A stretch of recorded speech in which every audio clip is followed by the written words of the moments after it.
Chapter 61. Blazing Shadow. Then Gavin took a deep breath and tentatively climbed onto the dragon's back. The moment his feet touched the dragon's body, the golden dragon resisted instinctively. Its huge body shook slightly and a low roar came from its throat, as if expressing its strong reluctance. However, the extreme hunger put it in a dilemma. Gavin seized the opportunity and continued to soothe the golden dragon with a gentle tone. In the end, hunger overcame resistance, and although the golden dragon was still a little reluctant, it acquiesced to Gavin climbing onto its back. Gavin finally sat on the dragon's back, and then he ordered the golden dragon to crawl to the other side of the lava lake. At first, the golden dragon was obviously hesitant, and its huge body did not move. With Gavin's continuous orders and firm tone, the golden dragon finally slowly stood up and crawled to the other side. After returning to the other side, Gavin quickly put on his clothes, gently comforted Jinlong and waited silently. After a while, the blood dragon guards finally returned, carrying 3 war horses and placing them heavily in front of Gavin. The golden dragon looked at the horse curiously, its eyes full of confusion. It was obvious that it had never seen such a creature, but the unbearable hunger made it eager to rush towards the horse. Seeing this, Gavin suddenly remembered the dragon taming techniques on the stone tablet, and immediately ordered the golden dragon to stop loudly in High Valley Ryan. The golden dragon looked at Gavin in confusion, and Gavin immediately pointed at the warhorse and shouted, "Dragon Flame!" The golden dragon seemed to understand, and after hesitating for a moment, it blew a breath of dragon flame at the warhorse. As the blazing dragon flame spurted out, some kind of mysterious connection firmly locked Gavin and the golden dragon. Gavin felt the wonderful fluctuations brought by this connection, and was pleasantly surprised. He could clearly sense the emotions and thoughts of the golden dragon, as if he had become one with him. After the golden dragon spewed out dragon flames, there was a look of obedience and trust in its eyes. Gavin gently stroked the golden dragon's scales and said, "Well done, my friend." The golden dragon had obviously been hungry for a long time, as he actually ate all 3 horses, and the fatigue in his eyes also dissipated a little. Looking at the golden dragon in front of him, Gavin remembered the huge figure he vaguely saw when he first saw it. He leaned his head against the golden dragon's head and said, "I'll give you a name, Blazing Shadow." The golden dragon seemed to understand, it raised its head slightly and let out a low dragon roar, as if responding to Gavin's gift. Gavin felt the golden dragon's movements and raised a smile at the corner of his mouth. Gavin then rode on Blazing Shadow, intending to return to the lava again to bring back the dragon eggs. This time when Gavin rode on the dragon's back, Jia Ying did not resist at all. Instead, he lowered his head meekly, as if waiting for Gavin's instructions. Gavin carefully directed Blazing Shadow to approach the location of the dragon egg. The hot magma made the air around them scalding hot. Gavin returned to the dragon's mouth and carefully wrapped the dragon eggs and put them into a special backpack. At this time, he noticed the 2 broken eggshells and frowned. He secretly guessed that one of them was the hatched golden dragon Jia Ying, but what about the other dragon? With full of curiosity, Gavin conveyed his doubts to the golden dragon. Golden dragon Jia Ying was a little confused at first, but after a while, he seemed to understand what Gavin meant. It conveyed sadness and fear to Gavin. Gavin guessed that the other dragon had died and was killed by a more terrifying monster outside. It could even scare dragons and was not small in size. Suddenly, Gavin was shocked. The monster that could kill a dragon was also huge. Could it be that I had encountered before? Could those monsters grow in size? He then curiously told Jinlong about his daily food sources. After half a day of communication, Gavin guessed that the golden dragon usually survived by hunting monsters outside. However, going out was not only very uncomfortable for it, but also extremely dangerous. There might be some easier prey, but Gavin had not seen them. Moreover, because it was often hungry, it was impossible to judge how old Jia Ying was from its body shape. Scorching Shadow cannot go out often. In this dragon cave, relying on the magic of magma, the golden dragon will not be eroded by the mysterious power of the ruins of Valeria. Once it goes out for a long time, the dragon will probably find it difficult to hold on. No wonder Jia Ying is so thin, he is obviously malnourished. Even when facing monsters about 3 meters in size, Jia Ying would be in danger if the opponents are fearless and numerous. Moreover, there are even more terrifying monsters. In this way, with the help of Jia Ying, Gavin easily retrieved all the dragon eggs. When all the dragon eggs were safely placed in Gavin's specially made backpack, he gently patted Jia Ying's neck to show his gratitude. All the dragon eggs were put into a specially made backpack and tied firmly to Jia Ying's back. All the senior blood dragon guards also packed up some dragon bones and Valyrian steel products and prepared to evacuate. As for the countless gold and gems, Gavin felt powerless. He would be satisfied if he could protect the high-level blood dragon guards on his way back. If the situation becomes critical, Gavin will abandon all the blood dragon guards without hesitation and escape with only the blazing shadow and the dragon egg. After everything was ready, Gavin rode on blazing shadow and began to climb into the cave. The sturdy figure of Jia Ying nimbly shuttled through the winding passage, and the protruding rocks could not stop its steps at all. The hot air was surging around, but Gavin's heart was full of anticipation for his return. Finally, they passed through the long and winding passage and entered the vast space under the crater of the volcano.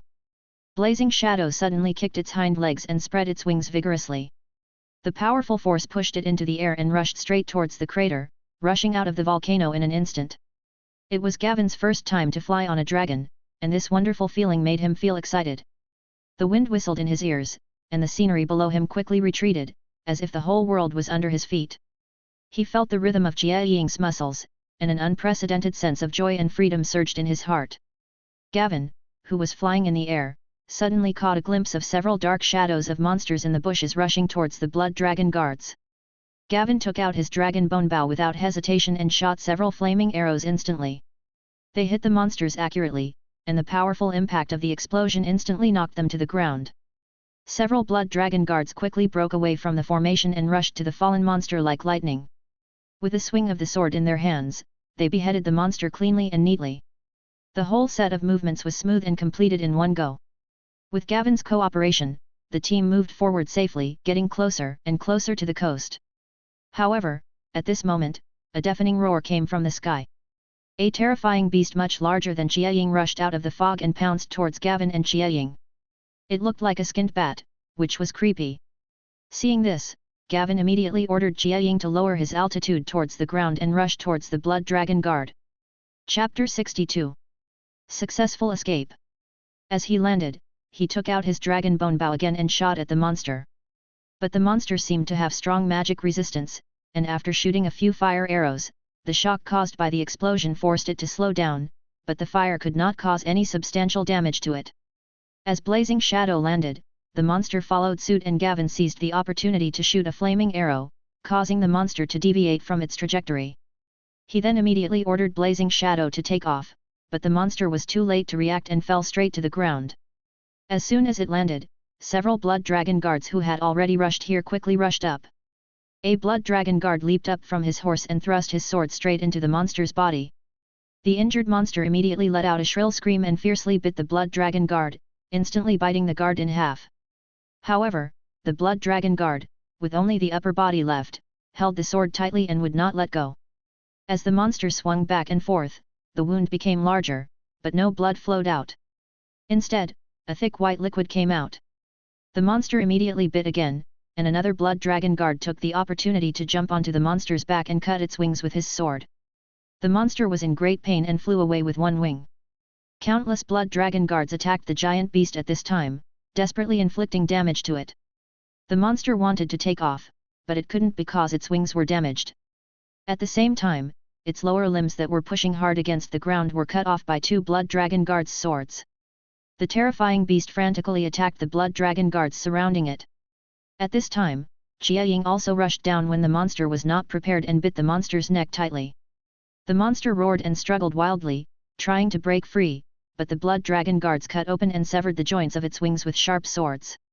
Time passed by minute, and the monster's movements gradually became slow. Gavin took the opportunity to launch the flame blade. After a few jumps, he inserted the flaming sword into the monster's head. The monster finally stopped screaming and became completely motionless. Gavin had not yet recovered from the fierce battle just now, and had not had time to carefully observe the terrifying monster lying on the ground. The roars of monsters could be heard nearby, apparently attracted by the screams just now. At this moment, two monsters suddenly jumped out from the bushes. The blood dragon guards immediately rushed over without hesitation. Gavin was worried that Jia Ying would be hurt, so he patted its neck to signal it to take off. In the air, Gavin was horrified to find that countless monsters were swarming around and gathering here. He hurriedly gave loud orders, asking more than a dozen blood dragon guards who were not participating in the battle to rush quickly towards the coastline, while the others stayed where they were to cover their retreat. The blood dragon guards closely surrounded the few high-ranking blood dragon guards in the middle who were carrying dragon bones and Valyrian steel. From time to time, a blood dragon guard was attacked by monsters, and fell to the ground with both the man and the horse, or was directly killed. Gavin could only keep ordering the blood dragon guards to actively attract monsters to cover their retreat. Finally, Gavin, who was flying in the sky, was able to see the coastline and the Bel Aris. He then ordered Jia Ying to land on the deck of the Bel Aris. Gavin jumped off the dragon's back and immediately ordered the ship to set sail.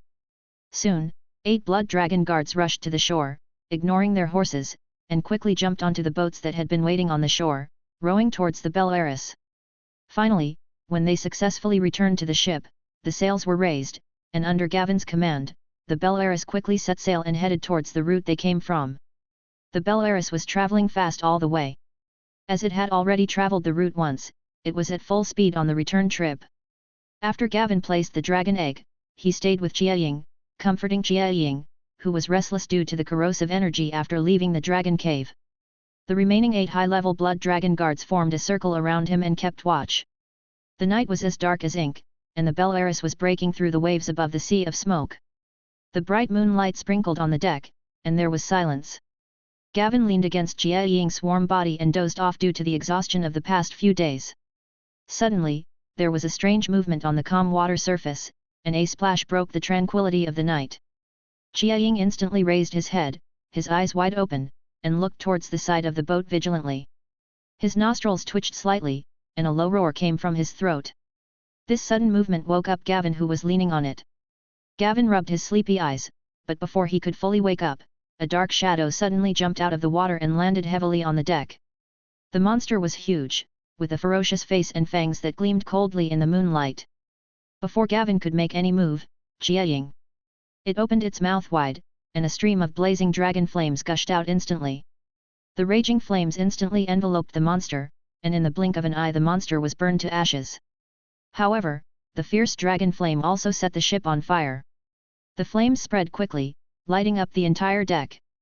Countless crew members woke up from their sleep, running and shouting in panic, rushing to the fire with buckets of water, trying to put out the flames. Jia Ying seemed to realize his recklessness at this time. He lowered his head and gently nudged Gavin with it, growling softly as if to express his apology.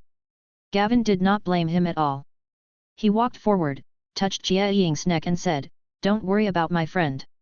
Then, Gavin stretched out his hand, and the magic power in his body surged. The raging flames seemed to be under invisible control, and the fire gradually weakened until it was completely extinguished. Only a mess and the gasps of people in shock were left on the deck. 2 days later, the Bel Aris finally saw the 4 sailing warships waiting there. The fleet reunited smoothly, entered the Sunset Sea, and sailed towards the Stone Steps Islands. The scenery of the Sunset Sea was magnificent, and the sunset glow was like a brocade, dyeing the sky and the sea into a gorgeous orange-red. At this time, Gavin stood on the deck, holding the railing with both hands, frowning slightly, thinking about the outside world's reaction after he brought back Jia Ying. Suddenly, the sea water nearby surged violently, with waves splashing. The blazing shadow suddenly emerged from the water, spreading its wings, bringing up strings of water droplets that sparkled like pearls in the afterglow. Then, it lightly leaped onto the deck, holding a rather large fish in its mouth. Seeing this, Gavin smiled and cooperated with Jia Ying. A dragon flame spurted out of Jia Ying's mouth and instantly roasted the fish to perfection without causing any damage to the hull. Jia Ying happily enjoyed its food, eating with gusto. At this moment, Jia Ying was in much better condition than the day Gavin met it. Its originally thin body seemed to have become fuller, its scales were more shining, and its eyes were full of vitality and energy. Gavin looked at the Jia Ying who was feasting on the food, and thought to himself, it won't be long before it becomes extremely strong. As he thought about it, Gavin couldn't help but reveal an expectant smile on his face, as if he had already seen the majestic future appearance of Jia Ying. Chapter 63, The Sea King's Invitation. As Gavin's fleet sailed towards the Stepstone Islands, countless merchant ships passed by. Countless people saw the golden dragon soaring above the fleet, and they all showed expressions of panic and shock.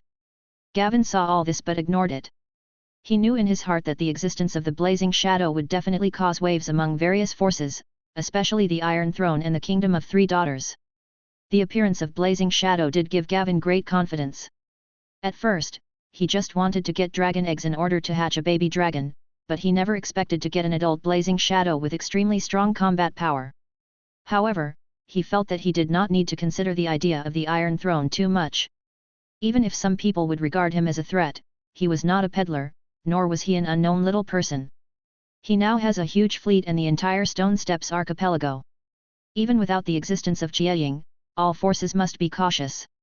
Gavin was thinking about where to place Jiaying's home. After much deliberation, he chose Shipwreck Bay. The huge cave where the dragon egg was found before just fits Jiaying's habit of living in caves. Moreover, there is only one channel into Shipwreck Bay, which is easy to defend and difficult to attack, and can effectively prevent others from plotting against Jiaying. The fleet continued to move forward, with the sea breeze blowing, and finally after sailing for more than 10 days, Gavin saw the Bloodstone Island. He rode on the Blazing Shadow and flew into the sky towards the Bloodstone Island. Gavin rode on Blazing Shadow, like a golden lightning streak across the sky, galloping towards Bloodstone Island. When a huge shadow covered Bloodstone Island, the people on the island panicked at first and looked up at the sky, their eyes filled with fear and confusion. Then they saw the people on the dragon's back. Their faces showed extreme surprise, their mouths wide open, unable to believe what they saw. When they saw clearly that the person sitting on the dragon's back was actually their Lord Gavin, they were shocked beyond words. The crowd began to exclaim, whisper and discuss. Gavin rode the Blazing Shadow directly onto the open space in front of the city lord's mansion. The huge impact force raised a cloud of dust.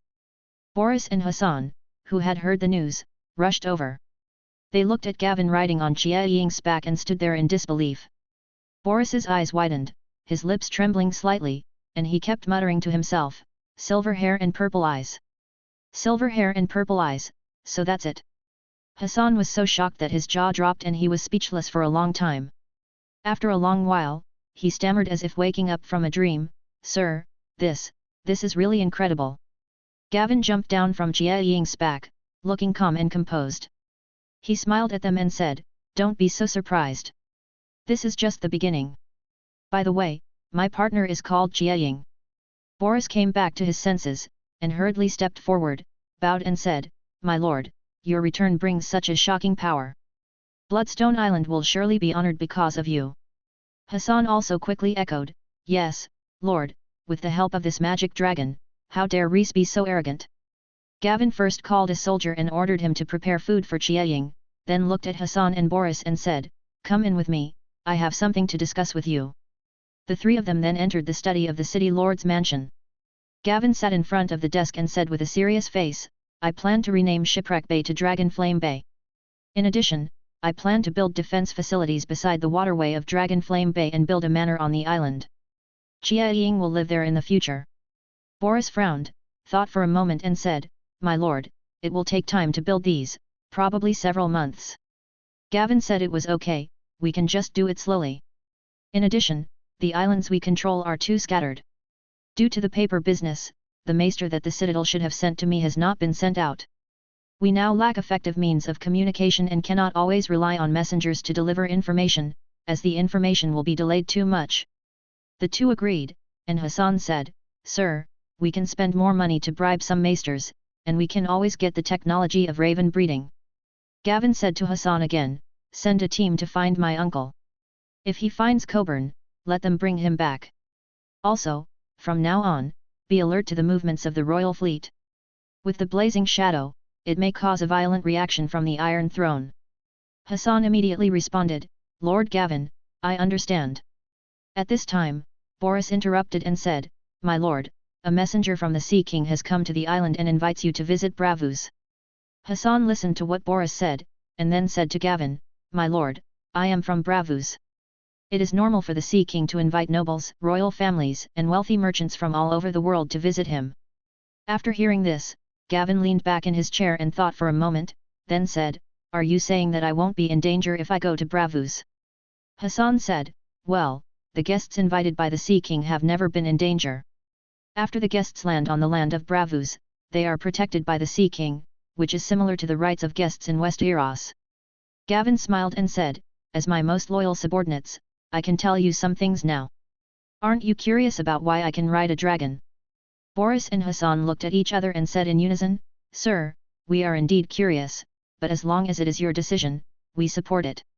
Gavin smiled and explained to them, the surname Belaris is one of the 40 Dragon King families. My mother's ancestor happened to be a guest in Bravus and escaped the doomsday catastrophe. In the subsequent Bloody Age, he was forced to flee Bravus, and the family sword was left there. Gavin looked at Boris again and said, the sword I asked you to send someone to negotiate the purchase of is the family sword of the Belaris family. Boris suddenly realized, so that's how it is, sir. No wonder you have always attached so much importance to that sword. Hassan also nodded and said, there is such a profound origin behind this. I thought you were of Targaryen blood. Gavin thought for a moment and then said, Boris, reply to the other party's messenger. I will go to the Sea King's palace in Bravus as agreed. I don't know how the situation will be when I go to Bravus this time, but this is also an opportunity for me. This time I plan to take back the sword of my family and fulfill my mother's wish. Boris responded, yes, sir, I'll do it right away. Gavin looked at Hassan again and said, Hassan, during this period of time, we must strengthen the defense of the island. We cannot relax at all. The appearance of blazing shadow will definitely attract spies. Hassan nodded solemnly, don't worry, sir, I will make sure it's properly arranged. Then the two of them took the order and left. Chapter 64. The blazing shadow flapped its wings and flew high, powerful air currents swept in all directions, and its agile body rushed towards the sea.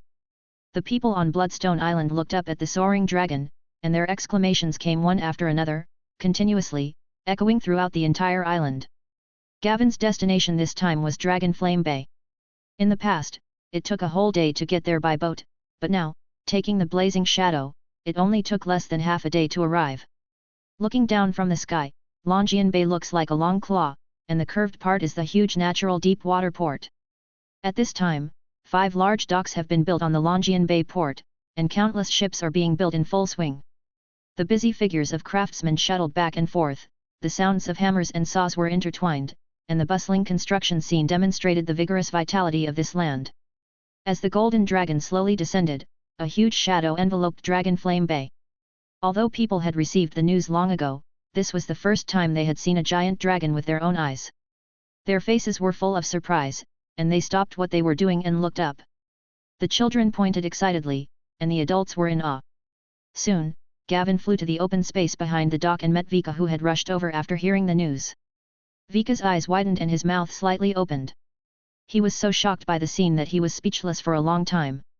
Vika was once the manager of the more than 300 shipbuilding slaves. A year ago, Gavin freed him from slavery ahead of schedule because of his outstanding performance in shipbuilding. Not only that, he also appointed him as the governor of the island. Vika trotted to Gavin and saluted respectfully, Sir, although the messenger has already informed you, I am still deeply shocked when I first see Chiaying. Gavin laughed and said, it's okay. You will get used to it slowly. Chiaying will live here in the future. Gavin asked, Vika, how is the progress of the shipyard's manufacturing of sailing warships?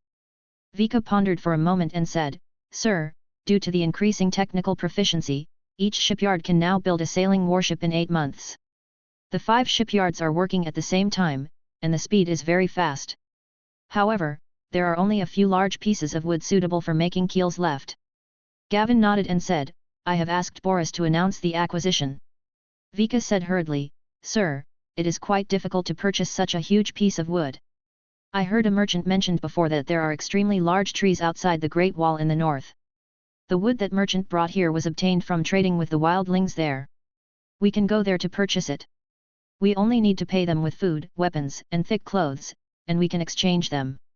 After simple processing, we can tow it behind the ship and bring it back. Gavin nodded slightly. Well, your idea is good. I will be visiting Bravus soon. You can prepare the fleet in advance and ask them to go to the north to exchange giant trees with the wildlings. Gavin then asked, what is the current development status of Dragonflame Bay? Vika answered seriously, Sir, the current population of Dragonflame Bay has reached more than 5,000 people, and about 1/3 of the land on the entire island has been developed into arable land. Gavin said decisively, well, let's stop developing inwards for now. Have the Blood Dragon Guards set out. Vika quickly replied, Sir, your blood dragon guards set out yesterday. Gavin said with satisfaction, well, I understand. You have done a good job. Please continue with the shipbuilding work. Vika bowed and said, don't worry, sir. I will make proper arrangements. Gavin plans to place dragon eggs in the dragon's lair. Chiaying understood Gavin's intention and lowered his body. Gavin turned over and sat on the special dragon saddle. Chiaying took a running start and flew into the sky, then soared into the sky. In the sky, under Gavin's command, Chiaying flew towards the dragon cave he had prepared for him. 20 blood dragon guards had already been waiting in the dragon cave, and 11 steaming iron round boxes were placed next to them. Gavin jumped off Chiaying's back and walked to the iron boxes. He opened one of them, and inside was the precious dragon egg he had obtained. According to the method recorded on the stone tablet, Gavin spread the dragon crystals he had purchased in advance on the ground, then placed the dragon egg on top, and slowly input magic power into the dragon crystals. The dragon crystals gradually heated up, and soon Gavin was sweating profusely and stood up. This time, he followed the records and artificially created a good and suitable high-temperature environment for the dragon eggs. However, this method consumed a lot of magic power, which Gavin found difficult to bear. The weak Gavin sat aside looking at the dragon eggs and opened the panel to check. Host, Gavin Bellaris. Age, 17 Bloodline Blood and Fire Dragonborn, developed 63% Blood of the Dragon King, possesses the ability to control dragons and flames, and has fire resistance. Domination. 60/63, your slaves can be upgraded via the panel. 40 Primary Blood Dragon Guards, blood witch puppets made with dragon blood, can be advanced twice. 8 high-level blood dragon guards, can no longer be upgraded. 1 adult dragon, a magical creature made of blood and fire, which can be upgraded once. 11 dragon eggs, unhatched baby dragons, hatchable. Skill Fire Mastery, Legend Sword Art, Legend Sunblade, Legend Bow, Master Lance, Mastery. Energy Points, 61, obtained by automatically absorbing the magic power floating around, or actively absorbing magic power. Gavin fell into deep thought as he looked at the panel. He could understand that Blazing Shadow could be brought under control, but he was surprised that Dragon Egg could be brought under control. When Gavin was on the boat returning to the stepstones, he stroked the Dragon Egg and accidentally injected his own magic power into it.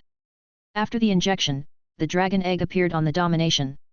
Gavin checked carefully and found that it takes 50 points of energy to hatch a Dragon Egg, and 100 points of energy to advance to Blazing Shadow, which almost exceeds the total amount of energy Gavin currently has.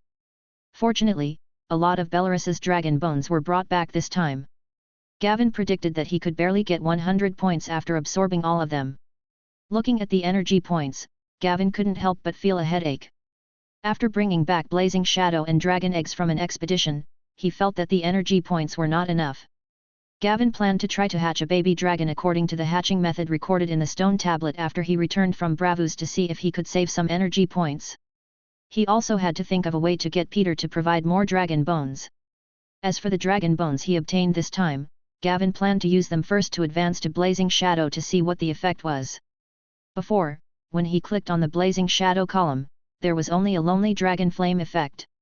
Gavin speculated whether he would have the ability to turn into fire like Bellaris after advancing. After feeling that his body's magic power had recovered a little, Gavin called out to Jiaying outside in his heart, and then ordered the 20 blood dragon guards to stay here to guard the dragon eggs. A dragon roar was heard, and Jiaying flew into the dragon's cave, then left with Gavin. Chapter 65. Robert's response. Above the narrow sea, the vast blue ocean stretched all the way to the horizon, blending in seamlessly with the cloudless blue sky. The strong sea breeze blew the sails, making a crackling sound. The waves beat rhythmically against the side of the ship, splashing white foam. At this time, a large fleet was breaking through the waves towards the north. The fleet consisted of 20 mighty sailing warships and more than 30 armed merchant ships loaded with cargo. From the sails to the flags, all depict a blazing flame, just like a raging sea of fire, leaping wildly under the stimulation of the sea breeze. A golden dragon with a body length of nearly 20 meters circled and danced above the fleet, occasionally rushing into the water to catch fish, splashing large pieces of crystal clear water. The golden dragon made deafening roars from time to time, which seemed to demonstrate its inviolable majesty and seemed to be escorting this powerful fleet. Such a huge fleet made the merchant ships traveling on the narrow sea dare not approach and could only stay away from it, but they could still see the soaring golden dragon. The people on the merchant ship looked at the circling golden dragon with their eyes wide open in shock, whispering and pointing. The news seemed to have wings, and was spread frantically by the people on these merchant ships to both sides of the strait. For a time, the entire narrow sea was hotly discussing the owner of the dragon and this fleet, and all kinds of speculations and rumors were flying around. King's Landing, the Red Keep. Robert Baratheon rarely walked towards the king's council chamber, which he never usually entered.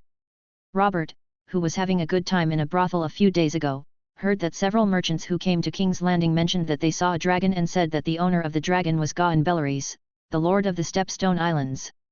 Robert sneered at this and thought that these merchants were just trying to attract attention. In his mind, the dragon had long been a legend that disappeared in the long river of history. How could it easily reappear in the world? But in the past 2 days, countless merchant ships that arrived at King's Landing brought accurate news that the young man who captured the Stepstones not only had a huge fleet, but he actually had a dragon. Robert strode into the king's hall, his heavy footsteps seeming to announce his importance to the news.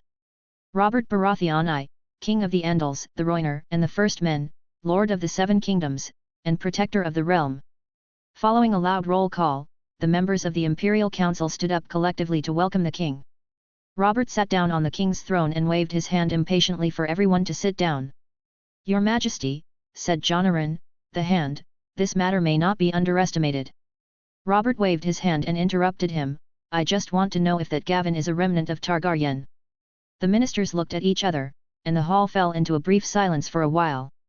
Varys, the chief of intelligence, was the first to break the silence and answered Robert respectfully, my little bird reported to me that Gawain Bellerys' mother was a Valyrian survivor from Volantis. She should be a dragon left after the Doomsday catastrophe, but it is certain that his dragon rider bloodline has nothing to do with the Targaryen family. Grand Maester Pazel also interrupted tremblingly and said, oh, it is true. Volantis is full of silver-haired and purple-eyed Valyrians, and the blood of dragon riders is mixed among them, making it difficult to distinguish. Robert then looked at Varys and asked, Spider, then tell me, where did his dragon come from, and where is it now? Varys answered, rumor has it that Gawain Bellerys brought back a golden dragon when he returned from the ruins of Valyria more than 2 months ago. He is currently leading his fleet to Braavos, reportedly at the invitation of the Sea King, and the dragon is accompanying him. When Robert heard this, his face suddenly darkened and he said, the 2 Targaryen remnants are now in Braavos. We can't keep them here any longer. Send someone to kill them. Jonaran quickly advised, Your Majesty, killing 2 children is not what a king should do. This is detrimental to the king's honor. Robert roared after hearing this, fuck the king, fuck the honor. I want to rule 7 countries. Can honor make them bow down? It depends on fear and blood. Those 2 remnants must die. The new finance minister, Peter, interrupted and said, the brother and sister are guests of the Sea King. Although I heard that they are in a bad situation, they are protected by the Sea King in Braavos, so it is difficult for the people we send out to do anything. Robert took the wine glass in front of him and drank it all, some of the wine flowing down his beard. After putting down the glass, he said with disdain, then find someone from the local area. All you need is a brave man and a sharp dagger. At this time, Jonaran frowned and said, Your Majesty, what we are mainly discussing now is Gawain Bellerys and his dragon, not the 2 exiled children. Whether Gawain is a member of the Targaryen family or not, it is necessary to arouse the high vigilance of the Iron Throne. Don't forget Aegon 300 years ago. Maybe Gawain only has 1 dragon now, but his army is much larger than Aegon's before. Queen Cersei, who was sitting next to him, also said, the existence of the dragon has already threatened the king. Why not prepare people in Braavos in advance? As long as the dragon rider dies, the dragon will. Before Queen Cersei finished speaking, Robert shouted at her, shut up. Woman, don't let me drive you out. Then he looked at the ministers and said lightly, if he dares to claim to be king, I will smash his head into his chest, but now he is a lord under the Iron Throne. Killing him without reason will definitely cause turmoil in the 7 kingdoms. Jonaran frowned even more, no longer using honorifics, and said anxiously, Robert, we can't just sit and wait for the other side to become king before we react. The Stepstones are different from the Iron Islands. Once the other side becomes king, our sea power will not have an advantage. A young man with a dragon and a huge fleet will inevitably develop ambitions. Aegon more than 300 years ago is a living example. Robert glared at him, then looked at the ministers and said, "So what do you think we should do?" Jonaran pondered for a moment and said seriously, "Keep a close eye on Gawain Bellery's movements. We need to have a comprehensive understanding of the situation of the stepstones. While the stepstones are still subject to the Iron Throne, we can restrict them in the name of the Royal Conference." Robert said helplessly, "I will listen to you. You can decide for yourself whether there are any ways to restrict or suppress them." Jonaran then said to Littlefinger, "Peter, you need to go to the Stepstone Islands again and bring them under the port tax collector system." Then he looked at Varys, the chief of intelligence, and said, "Varys, send your little bird over there as well to keep a close eye on every move there." Chapter 66.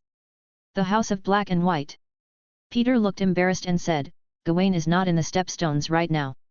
It may be difficult to reach an agreement by just discussing it with his officials."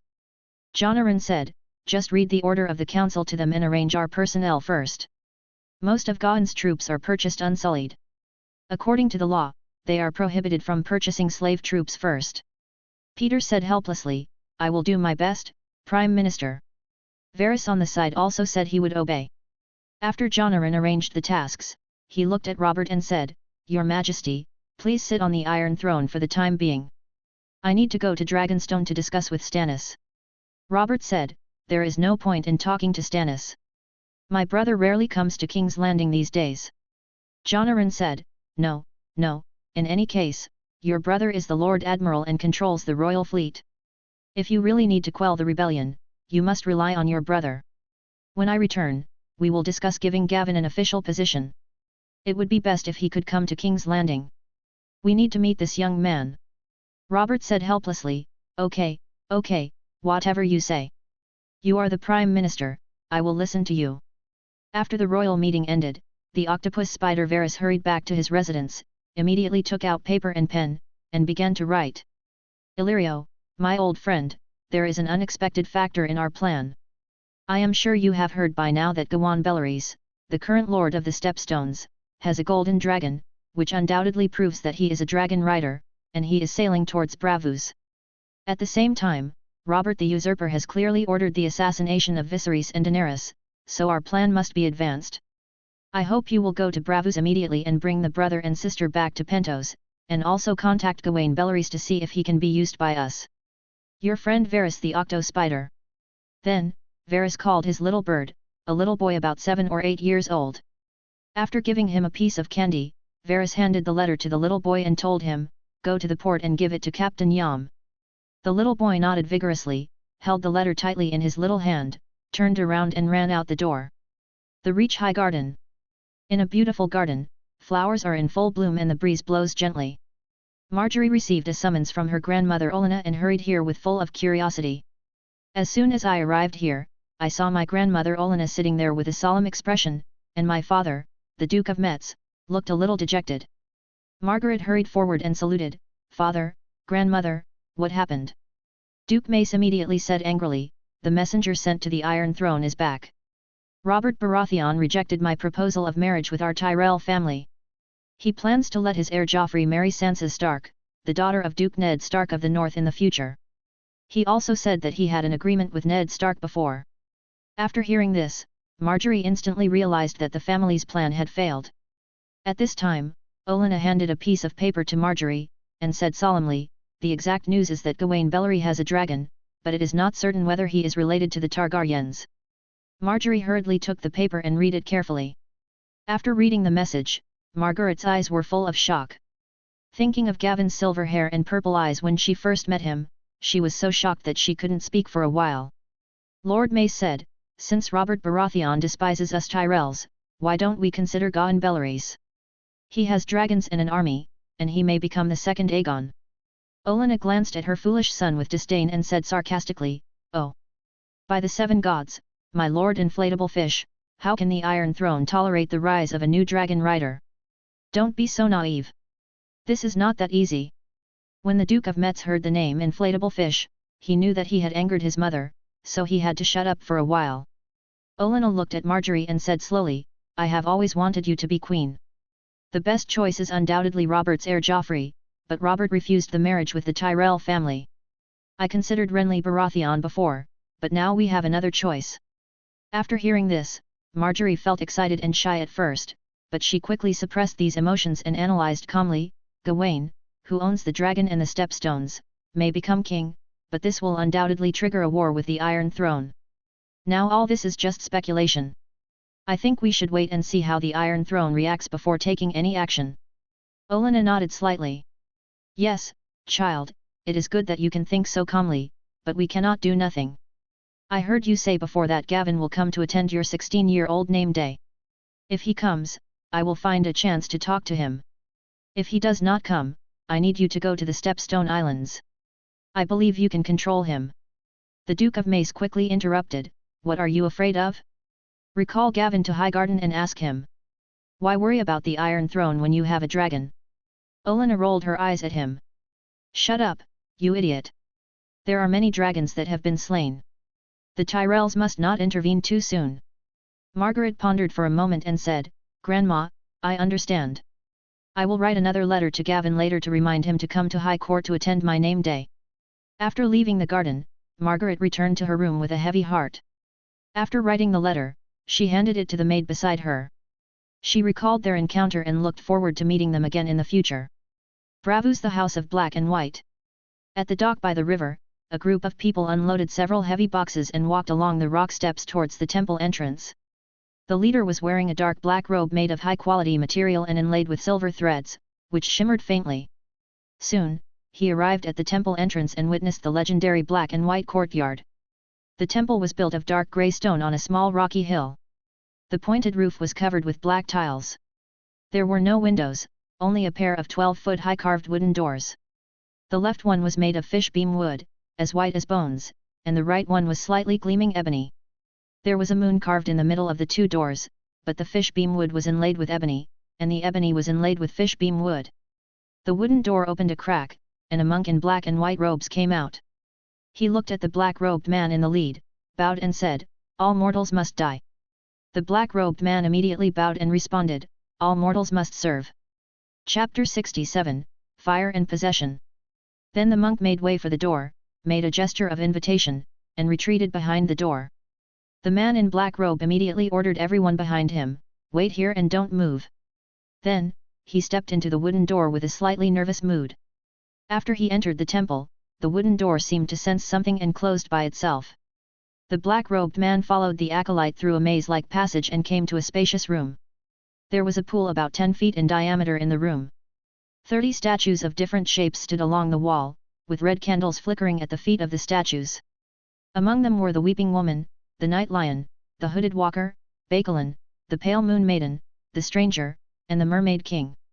There were also many holes on the wall, where the deceased lay. The acolyte gestured to the black-robed man to wait by the pool, and then turned and left. The oppressive atmosphere in the room made the black-robed man more nervous. Suddenly, a voice sounded behind him.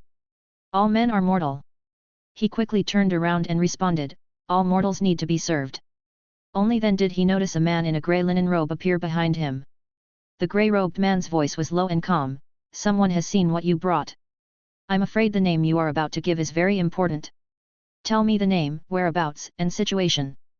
The man in black robe wiped the cold sweat from his head and said, Gawain Belleris is expected to arrive in Bravus in a month, with a fleet of about 2,000 soldiers and a dragon. The grey-robed man listened to this expressionlessly and said indifferently, The price is not enough. The man in black robe responded hastily, What's outside the door is only a part. After the matter is done, I will pay 3 times the same amount. The grey-robed man nodded and said, The deal is done. When you see the black letter delivered by the crow, it means we have completed the commission. You will then need to deliver the remaining reward here. The man in black robes immediately said, Of course, of course. I will wait in Bravus during this time. The grey-robed man warned again, Remember, the thousand-faced god is watching everything. If you dare to cheat or violate the agreement, the consequences will be disastrous. After that, his figure gradually disappeared into the darkness, as if he had never appeared. The Belleris in the room, Gavin put down the dragon bone in his hand, rubbed his hands excitedly, and stretched his stiff body. There was a gleam of excitement in his eyes. After 2 months, he finally absorbed 100 points of energy. However, the dragon bones containing magic power were almost gone. Without thinking about the problem of the dragon bones, Gavin could not wait to walk out of the room and head towards the deck at the bow of the Belarus. The busy crew on the deck saw him coming and tacitly avoided the area in front of the bow deck. During this period of time, Gavin often came here to summon Blazing Shadow, and everyone was accustomed to the ownership of the bow deck, and then left quietly and quickly. With a loud roar, a blazing shadow dancing in the air swooped down towards the Belarus. Its huge and flexible body skillfully avoided the tall sails and landed steadily on the deck. Jiaying looked at Gavin in front of him, felt his excitement, and nudged him with his head in confusion. Gavin immediately hugged him, put his forehead close to Jiaying to transmit the feeling, and said, "Jiaying, now I will help you upgrade once." Then, Gavin opened the panel and added energy points to the advancement of the magic dragon. Suddenly, Jiaying seemed to sense some wonderful changes. It twisted its body, stretched its neck, and then a breath of dragon flame gushed out into the sky. A ray of fire gradually emerged from the gaps between its scales, and it kicked its legs and flapped its wings to fly into the air. In the air, more and more flames emerged from Jiaying's body until it formed a burning dragon-shaped flame. Gavin watched the blazing shadow in the air nervously. He could feel the blazing shadow's flesh and blood gradually turning into flames. After a moment, the blazing shadow's body began to melt completely, and the entire dragon completely turned into a ball of pure flame, flying in the air. The flames continued to expand, and then suddenly began to shrink and collapse. Suddenly, a blazing shadow much larger than before rushed out from the fireball. The scales on its body flashed an even brighter light, emitting a powerful and majestic aura. Gavin stared at Jiaying's transformation, his heart filled with joy and anticipation. The blazing shadow circled excitedly in the air for several times, then dived down rapidly and landed steadily on the deck at the bow of the Belarus. As the blazing shadow descended, the entire ship began to shake violently, and the bow sank noticeably. Gavin looked at the blazing shadow in front of him and gently stroked its scales. At this moment, its body was even larger than before, with a length of more than 20 meters, and it seemed quite cramped when it landed on the deck of the Belarus. Gavin immediately opened the panel to check Jiaying's status. Type: Demon Dragon, Fiery Shadow. Rank: High. Ability: Dragon Flame, breathes magical flames that have the effect of breaking magic. Fire Bath, body turns into flames, immune to fire and physical damage, can heal injuries when the body is restored, consumes a huge amount of magic power. Possession: the elemental flame is compressed and can be integrated into the host's body, enhancing the host's magic power and control over flames. Seeing Jiaying's new ability, Gavin couldn't wait to test it. Jiaying immediately understood and flew into the air. Then flames appeared on his body. In a short moment, a dragon-shaped flame was formed and rushed towards Gavin. During this process, the flame continued to shrink until it reached Gavin and turned into a fist-sized fireball, which merged into Gavin's palm. The moment the blazing shadow merged into his body, Gavin suddenly felt the magic power in his body increase dramatically, and at this moment, he seemed to be able to burn everything easily. He raised his right hand, waved it towards the air, and a fire snake over 30 meters long spurted out from his palm. Gavin looked at his right hand, his heart filled with excitement. He did not make any other moves afterwards, but silently felt the magic power in his body. Gavin noticed that his magic power was constantly depleting, and it seemed that the possession had a time limit. If he didn't use magic power to fight, it should last for 7 or 8 days, and he could sense Jiaying's thoughts. 2 consecutive baths in fire were already Jiaying's limit at the moment. Suddenly, a huge wave rushed towards the ship. Gavin's eyes focused, and he waved his right hand again. A ball of blazing flame instantly evaporated the wave and turned it into bursts of water mist.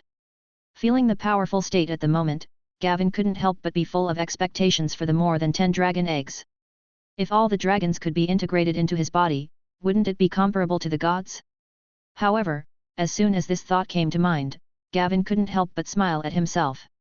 It would not be easy to realize such an unrealistic fantasy. Chapter 68. Bravos. The energy required to increase the blazing shadow alone would consume all the dragon bones he obtained from one expedition. Unless he went on another expedition to Valeria, it would be difficult to achieve. At this time, the sea was getting more and more violent, and the Belarus was shaking violently in the waves. Gavin held on to the side of the ship tightly, trying his best to keep his balance, and then he released the blazing shadow, letting it soar in the air, and hurried back to the room. A month later, at dusk, the fleet finally arrived in Bravos. Bravus is located at the northwestern tip of the Essos continent. It consists of hundreds of islands and is located exactly where the narrow sea and the shivering sea meet. Behind the city is a swampy continent surrounded by mountainous islands, with only one natural strait that can accommodate ocean-going merchant ships. The Bravus built a magnificent statue at this entrance, the Titan. As the fleet approached Bravus and the statue of the Titan was clearly visible, Gavin was greeted by the Sea King's messenger, who boarded the Belleris in a small boat. When the messenger saw Gavin, he bowed and said, "Welcome, Sir Gavin. I am Taran Ryan, and I am here to greet you on the orders of His Majesty the Sea King." Gavin smiled and looked at the rather fat envoy of the Sea King. He said, "Envoy Tyrone, you are too polite. I should be grateful to His Majesty the Sea King for inviting me to enjoy the scenery of Bravus." Tyrone Ryan smiled and said, "Sir Gavin, His Majesty the Sea King has prepared a beautiful seaside villa for you, and will hold a banquet tomorrow to welcome you. The port has also prepared berths, food and accommodation for your fleet and soldiers. After you go ashore, I will lead you to your villa to rest." Gavin responded, "Thank you, Your Majesty, the Sea King, for your careful arrangements. I will be your envoy later."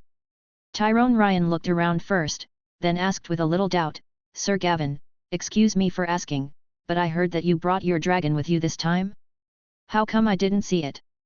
Gavin answered immediately, "The blazing shadow flew to the sea to find food.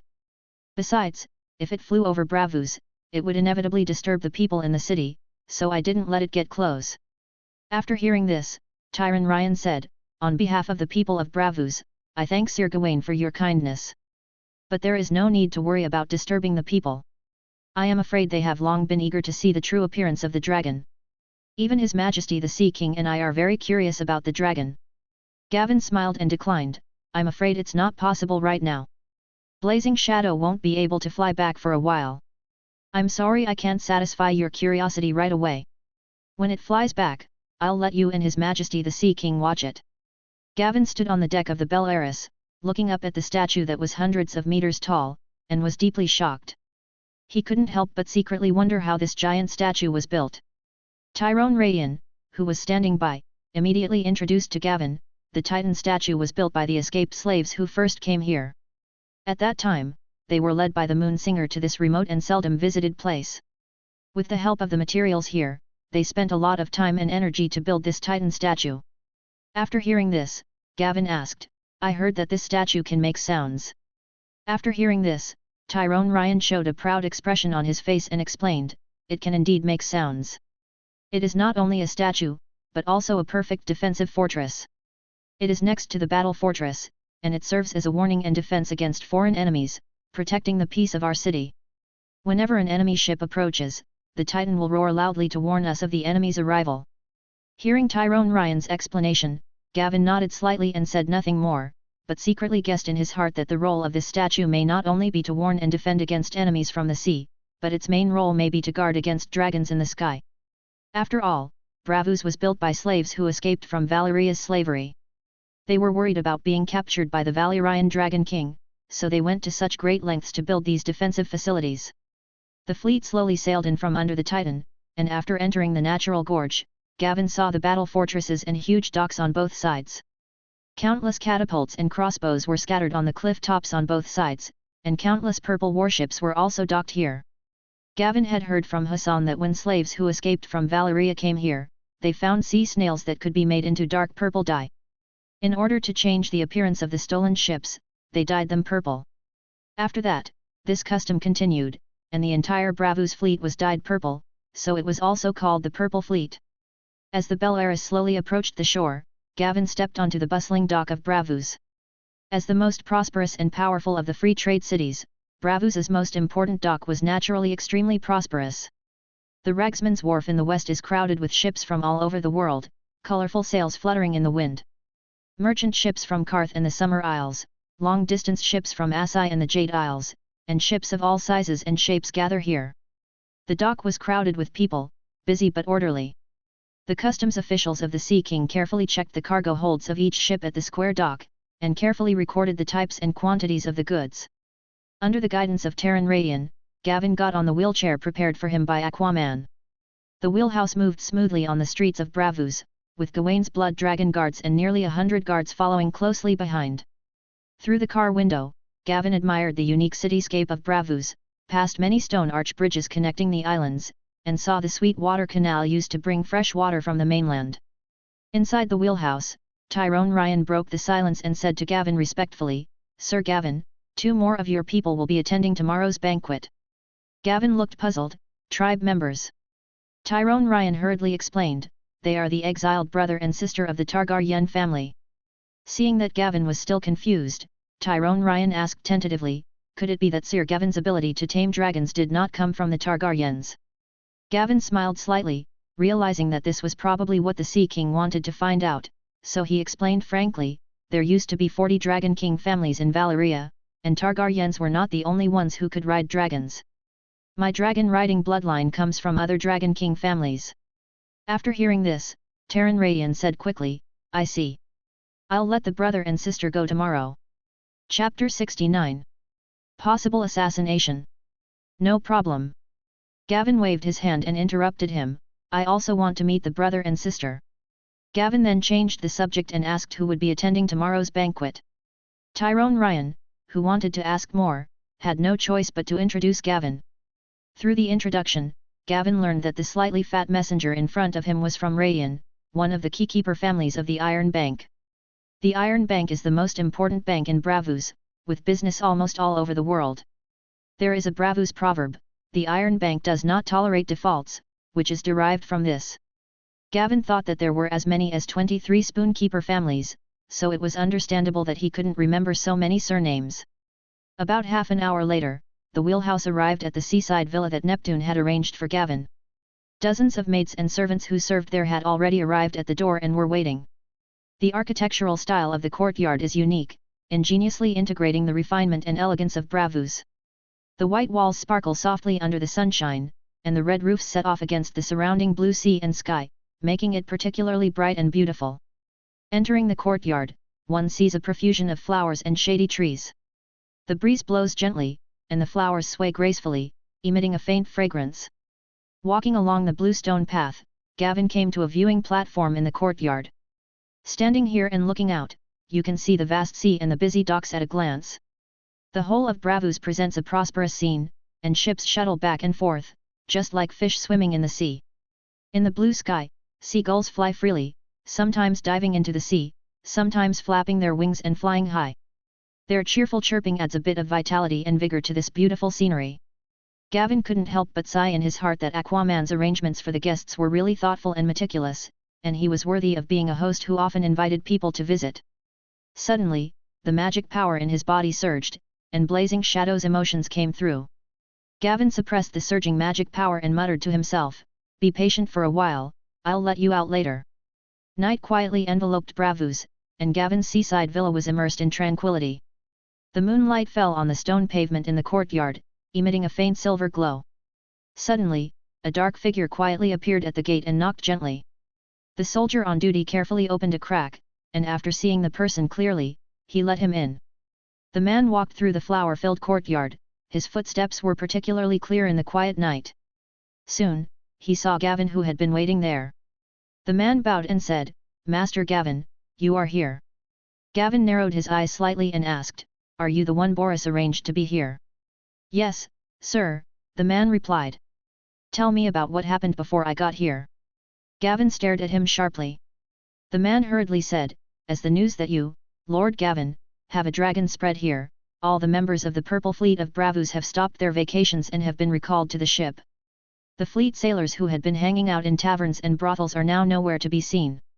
The Purple Fleet is now on high alert, and people are strictly prohibited from approaching the docks where the fleet is docked. In addition, I also saw many long crossbows made of iron being transported to various fortresses in the port. I guess they may be on guard against your dragon." Gavin nodded and said calmly, "These actions are normal. It would be strange if they didn't take precautions." "What about the brother and sister?" The man continued, "As soon as the news of your dragon reached Bravus, the Sea King immediately sent people to find the brother and sister, and settled them in a house and entertained them. In addition, Magister Illyrio of Pentos arrived in Bravus yesterday. Today, he went to visit the brother and sister, but was turned away by the guards arranged by the Sea King. I heard that he passed the message to the Sea King's palace and may attend the banquet held to welcome you tomorrow." After hearing this, Gavin frowned slightly and fell into thought, this may be the butterfly effect caused by my appearance. After the news that I have a dragon spreads, it may force Varys and Illyrio to advance their plans. Otherwise, according to the time calculation, Viserys will have to wander here for another year. I just don't know if Illyrio has contacted the Horse King. If not, what reason will he use to convince Viserys to leave with him? Seeing Gavin pacing back and forth thinking, the man waited quietly, and suddenly Gavin stopped and asked, "Is there anything else going on?" The man thought for a moment, then answered, "My lord, Braavos is a land of many people, and I don't know if the information I have is useful to you. But I heard that Elysian warship has arrived, and the people on the ship are carrying many boxes to the House of Black and White. I wonder if this information can be of any use to you." Gavin was also puzzled after hearing this. Rhys officials came to the House of Black and White. Did they want to hire the faceless man? Who did Rhys want to kill? Gavin racked his brains but couldn't figure out Rhys's goal. At present, the disputed land was relatively stable and no conflict had broken out in the surrounding area. The alliance of the Three Daughters Kingdom was still solid. Could it be me? As soon as this bizarre thought came to mind, Gavin shook his head. With his current status and power, the price of letting the faceless man assassinate him would be extremely high.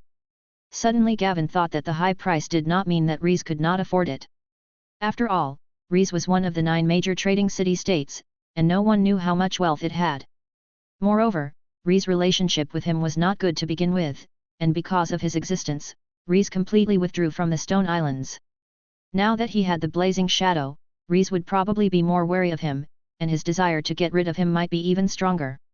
With this in mind, Gavin decided to remain vigilant during his visit to Braavos, just in case there was a slight possibility that Lys was willing to pay a price to hire the faceless men. Gavin then took out a bag of gold dragons and threw it to the man, "Find out if those Lys people have left. If not, check where they live."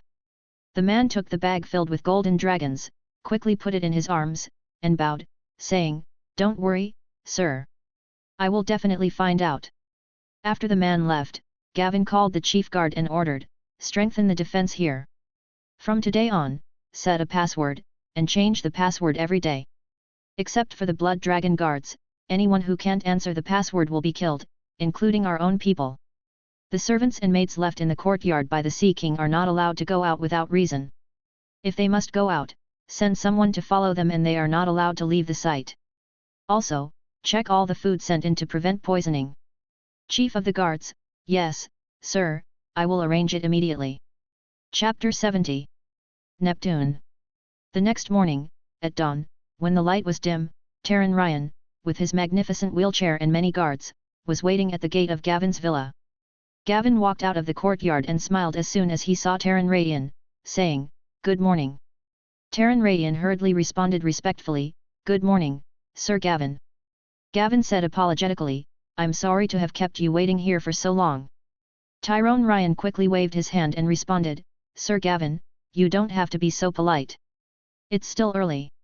After saying that, the two of them stepped into the wheelhouse together and slowly drove towards the palace of Poseidon, with the blood dragon guards quickly following behind them. The wheelhouse moved slowly along the wide and flat street, and the breeze blew gently, bringing bursts of fresh and pleasant air. Soon, the palace of the Sea King came into view. This palace stood proudly on the seashore, majestic and magnificent, as if it was integrated with the vast sea. Walking into the open-air square of the Sea King's palace, there is an open-air palace with a spacious square in front of it. There is a circle of exquisite tables around it, which are filled with a variety of fruit plates and rich food. The colorful fruits exude an attractive aroma, and the exquisite pastries are like works of art that are hard to stop eating. Countless people in gorgeous costumes walked around, chatting quietly or laughing with their glasses, their sleeves fluttering and their jewels shining. The skirts of the ladies were like blooming flowers, while the clothes of the men showed nobility and majesty. The main structure of Neptune's palace is pure white marble. Huge columns strongly support the wide dome. When the sunlight falls on it, it reflects a charming and dazzling brilliance. Under the guidance of Tyrone Ryan, Gavin met the Sea King of Braavos Fireg Antalion. When the Sea King saw Gavin coming, he immediately stood up to greet him and laughed heartily, "Sir Gavin, welcome to your presence. I have heard a lot about your rumors and experiences. Seeing you today, I find that you are indeed extraordinary. I hope that today's banquet will bring you great pleasure." Gavin bowed and said, Your Highness, it is my great honor to be invited here.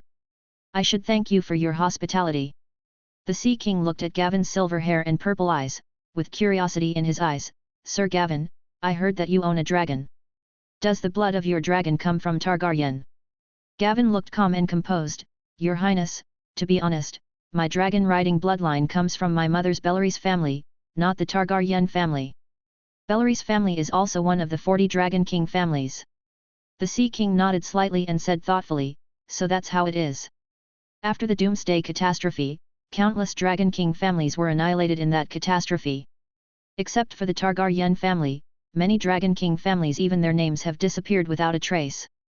Today I learned that there is a Bellarese family among the Dragon King families. The Sea King then asked, excuse me, where did Sir Gavin find the dragon? After hearing this, Gavin felt that the Sea King was really curious. He was not afraid of annoying the guest by asking such a question. However, Gavin still explained frankly, it's not a secret. I believe you will hear relevant rumors soon. Not long ago, I went to explore the ruins of Valyria, and I was lucky enough to get the blazing shadow there. Aquaman showed a shocked expression on his face. I didn't expect you to go to the mysterious ancient Valyria. I also sent an expedition to that cursed place, but the waterway there is unpredictable and the living environment is extremely difficult, resulting in heavy casualties. I never thought there are dragons there. Looking at the expression of the Aquaman in front of him, Gavin guessed that he might have the idea of sending people to explore there again, but he knew the dangers there after having been there personally.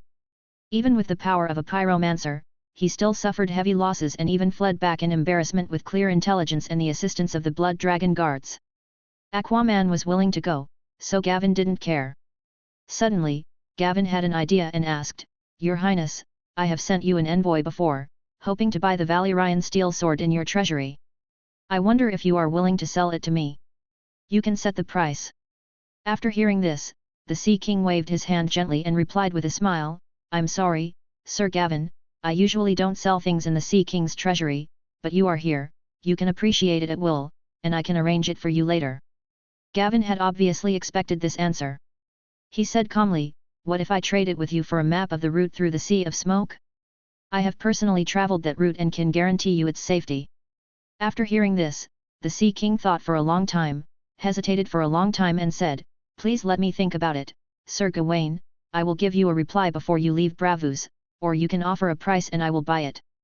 Gavin felt unhappy after hearing this, secretly complaining that the Sea King was really stubborn, but he still smiled and insisted, Your Highness, the sea map is extremely valuable. I don't just want to exchange it for money. I sincerely hope that you can consider using it to exchange for the sword. In addition to the sea map, I am also willing to pay enough gold to satisfy you. Viserys looked at Gavin, who was talking to the Sea King in the distance. Seeing that he had the same silver hair and purple eyes as himself, he felt very unhappy. Why does that guy have a dragon, and I am the real dragon? He is just a black fire, and I am the king of the 7 kingdoms. He pinched Daenerys' arm hard, and the pain almost made Daenerys scream out, but thinking of her brother's terribleness, she could only grit her teeth and endure it silently. You still remember the plan I told you last night, right? You must behave well and make Gavin fall in love with you. Only then will we have a chance to go home. After he finished speaking, Viserys saw that Daenerys didn't say anything, so he immediately pinched her again and said, Did you hear that clearly? Do you want to experience the wrath of the sleeping dragon? Frightened by the intimidation and pain, Daenerys quickly said, I know, brother. At this time, a middle-aged man in a red robe and a full beard walked towards Viserys and Daenerys. When he saw Viserys, he bowed and saluted, Hello, Your Majesty Viserys, I am the governor of Pentos, my name is Illyrio Mopedus. He looked at Daenerys beside him and said, Hello, Princess Daenerys. When Viserys heard the title of Your Majesty, he immediately straightened his chest and responded proudly, Hello, Magister Illyrio, what can I do for you? Chapter 71. The Long Family's Brothers and Sisters. Illyrio looked at the brother and sister in front of him. Both had silver hair and purple eyes. Both men and women were extraordinarily handsome, especially Daenerys next to them, who had breathtaking beauty and a graceful and upright figure. Her skin was as delicate as white jade, emitting a soft luster, as if caressed by the moonlight. Her silver hair fell on her slender back like a waterfall, soft and shining. Her eyes were like deep amethyst, mysterious and charming, and her eyebrows were like a crescent moon, perfectly setting off the spirit in her eyes. Illyrio was also somewhat moved, but he quickly suppressed his desire and said to Viserys, "Your Majesty Viserys, I am deeply saddened by the fact that a usurper has stolen and occupied your throne. Pentos has had frequent exchanges with the Targaryen family since the time of the Conqueror, and we have hosted countless members of the Targaryen family. You are the legitimate heir to the Iron Throne, and I would like to invite you to come with me to Pentos as a guest." Viserys was agitated and confused. He asked, "Mr. Illyrio, are you not afraid of the usurper? Why do you want to help me?" Illyrio flattered him, "Your Majesty, you are a true dragon and the only legitimate heir to the Iron Throne. Countless people in the Seven Kingdoms are looking forward to your return. Once you lead your army to Westeros, countless lords will respond to your call and fight against rebellion for you. Although I am a Pentos, I am willing to help you regain the throne." Viserys was very excited after hearing this, and asked hurriedly, "How many troops can you provide me? When I regain the Iron Throne, you can choose any land in the Seven Kingdoms, and I will make you a prince."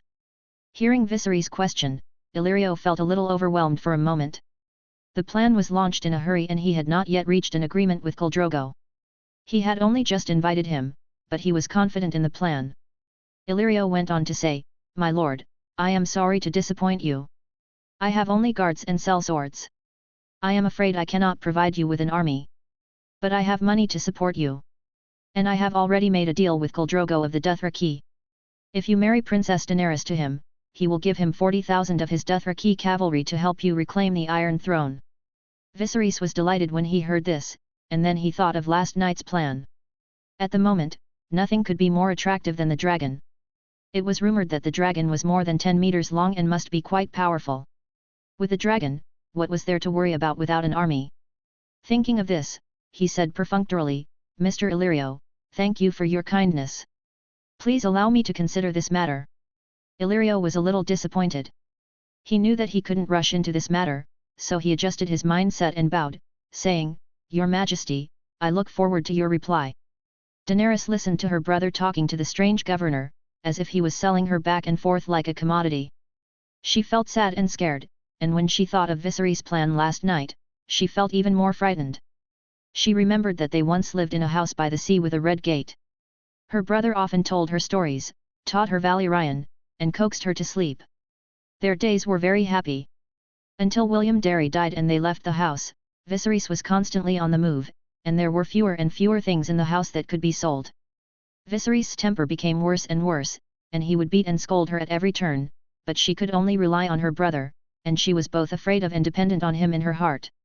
She remembered the plan Viserys had told her last night, "Gawain Bellerys has a dragon. Tomorrow's banquet is an opportunity. You must find a chance to get close to him. As long as you can make him fall in love with you, you can let us follow him. Once you are sure of the dragon's existence, kill him. I will seize the dragon and take back my throne." She just said that she dared not kill anyone, and Viserys punched and kicked her. He stopped only when Viserys was tired. He said to Daenerys, "Bed is the most relaxing time for a person. Once he takes a fancy to you, you will have a chance." Suddenly, Viserys grabbed her arm and interrupted her thoughts, "Don't be in a daze. Now is a great opportunity. Let's go over." Gavin, who had no results in talking to the Sea King, said a few simple perfunctory words, ended the conversation with the excuse that he wanted to taste the Bravos cuisine, and moved to the table full of food. At this moment, Gavin saw two people with silver hair and purple eyes walking towards him, and he immediately guessed that these must be the Targaryen brother and sister. After Viserys brought Daenerys to Gavin, he said arrogantly, "Hello, Sir Gavin, I am Viserys Targaryen III, the legitimate king of the Iron Throne, and this is my sister, Princess Daenerys Targaryen." Upon hearing this introduction, Gavin secretly complained, "Does this mean that I still have to address you as your Majesty?" Then, Gavin responded with a hint of sarcasm, "I have heard of you, the exiled Targaryen brothers and sisters." Hearing what Gavin said, Viserys' face flushed red instantly, and he gritted his teeth and said, "I am the legitimate heir to the Seven Kingdoms. I heard that you have a fleet and a dragon. If you can help me regain the Iron Throne, I am willing to marry my sister to you, and you can choose any land in the Seven Kingdoms." Gawain smiled and said, "I am grateful for your kindness, Viserys, but the price is too high. I cannot conquer Westeros with only a dragon and a fleet of ships. Even if I could, why would I not sit on the Iron Throne myself? Viserys was so embarrassed that he was speechless for a moment. At this time, Daenerys suddenly asked, Sir Gavin, do you really have a dragon? Gavin explained softly, it is indeed true. It is a dragon with golden scales. I named it Blazing Shadow. Daenerys immediately said excitedly, can I see it? Viserys interrupted at this time, even if you successfully conquer Westeros, you can't sit on the Iron Throne. The people of the Seven Kingdoms only recognize Targaryens. Gavin looked at Viserys without saying a word, then turned to Daenerys and said, okay, if you want to see it, I'll take you there later. Then he looked at Viserys and said, 300 years ago, the people of the Seven Kingdoms did not recognize the Targaryens. Rule relies on strength, not simple recognition. If you expect me to help you regain the Iron Throne, I can't do it. But as a descendant of the Valyrian Dragon King family, if you need help, I can lend a hand, such as providing some money to improve your current situation. Chapter 72, Give the Princess Away for Free? Viserys heard this and said, how much can you give me? And you are not Blackfyre. Gawain paused for a moment before responding, 10,000 gold dragons, enough to buy a house in Braavos and sustain life for a long time. Besides, I am not Blackfyre. If the Targaryen family still has records of the freehold, they must have heard of the Bellarese family. Viserys looked embarrassed. There are some records, but they are left in the Red Keep. At this moment, Aquaman walked over, accompanied by an acquaintance of Gavin, who was the envoy sent by Rhys to the Stone Islands. When the Sea King came to Gavin, he said, Sir Gavin, how about I take you to see the menagerie? Gavin responded immediately, I have heard that His Majesty the Sea King's menagerie houses all kinds of rare animals from the entire known world. Thanks to your kind invitation, I can finally feast my eyes today. The Sea King introduced the person next to Gavin, Sir Gavin, this is Your Highness the Sea King, we are acquainted with each other. He has been on a diplomatic mission to the Stone Steps Islands. Gavin interrupted the Sea King's introduction, nice to meet you again, Rhys's envoy. I wonder if you have brought the news back to the Thorne family. As he said that, he looked at the Rhys's envoy and greeted him. Lys's messenger was furious. Sir Gawain really values his life. I heard that you came to Braavos with a fleet. It seems that Sir Gawain really does not know the rules of etiquette. After hearing this, Gavin said calmly, if you have heard everything, you should know that I not only brought a fleet. Rhys's messenger immediately shouted sarcastically, yeah, I heard that you also brought a dragon? We are going to the menagerie, why don't you let us take a look at the dragon first? His voice was so loud that it attracted the attention of everyone attending the banquet. Aquaman, who wanted to smooth things over, immediately fell silent after hearing these words. He also wanted to see Gavin's dragon. Although countless accurate news mentioned the existence of dragons, he still had doubts in his heart because he had not seen it with his own eyes. Looking at the banquet that had fallen into silence for a moment, Gavin smiled and said, since you want to see it, I will satisfy you. After saying that, Gavin stretched out his right hand, and a ball of fire suddenly rushed towards the sky from the palm of his hand. The flame continued to expand and rise until it formed a fireball with a diameter of more than 50 meters in the air, nearly 100 meters. Gavin's mysterious method shocked everyone in the field.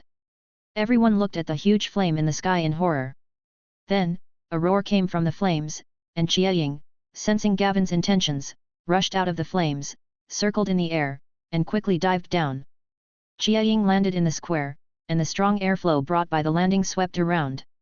For a moment, countless tables were overturned, and people screamed and dodged.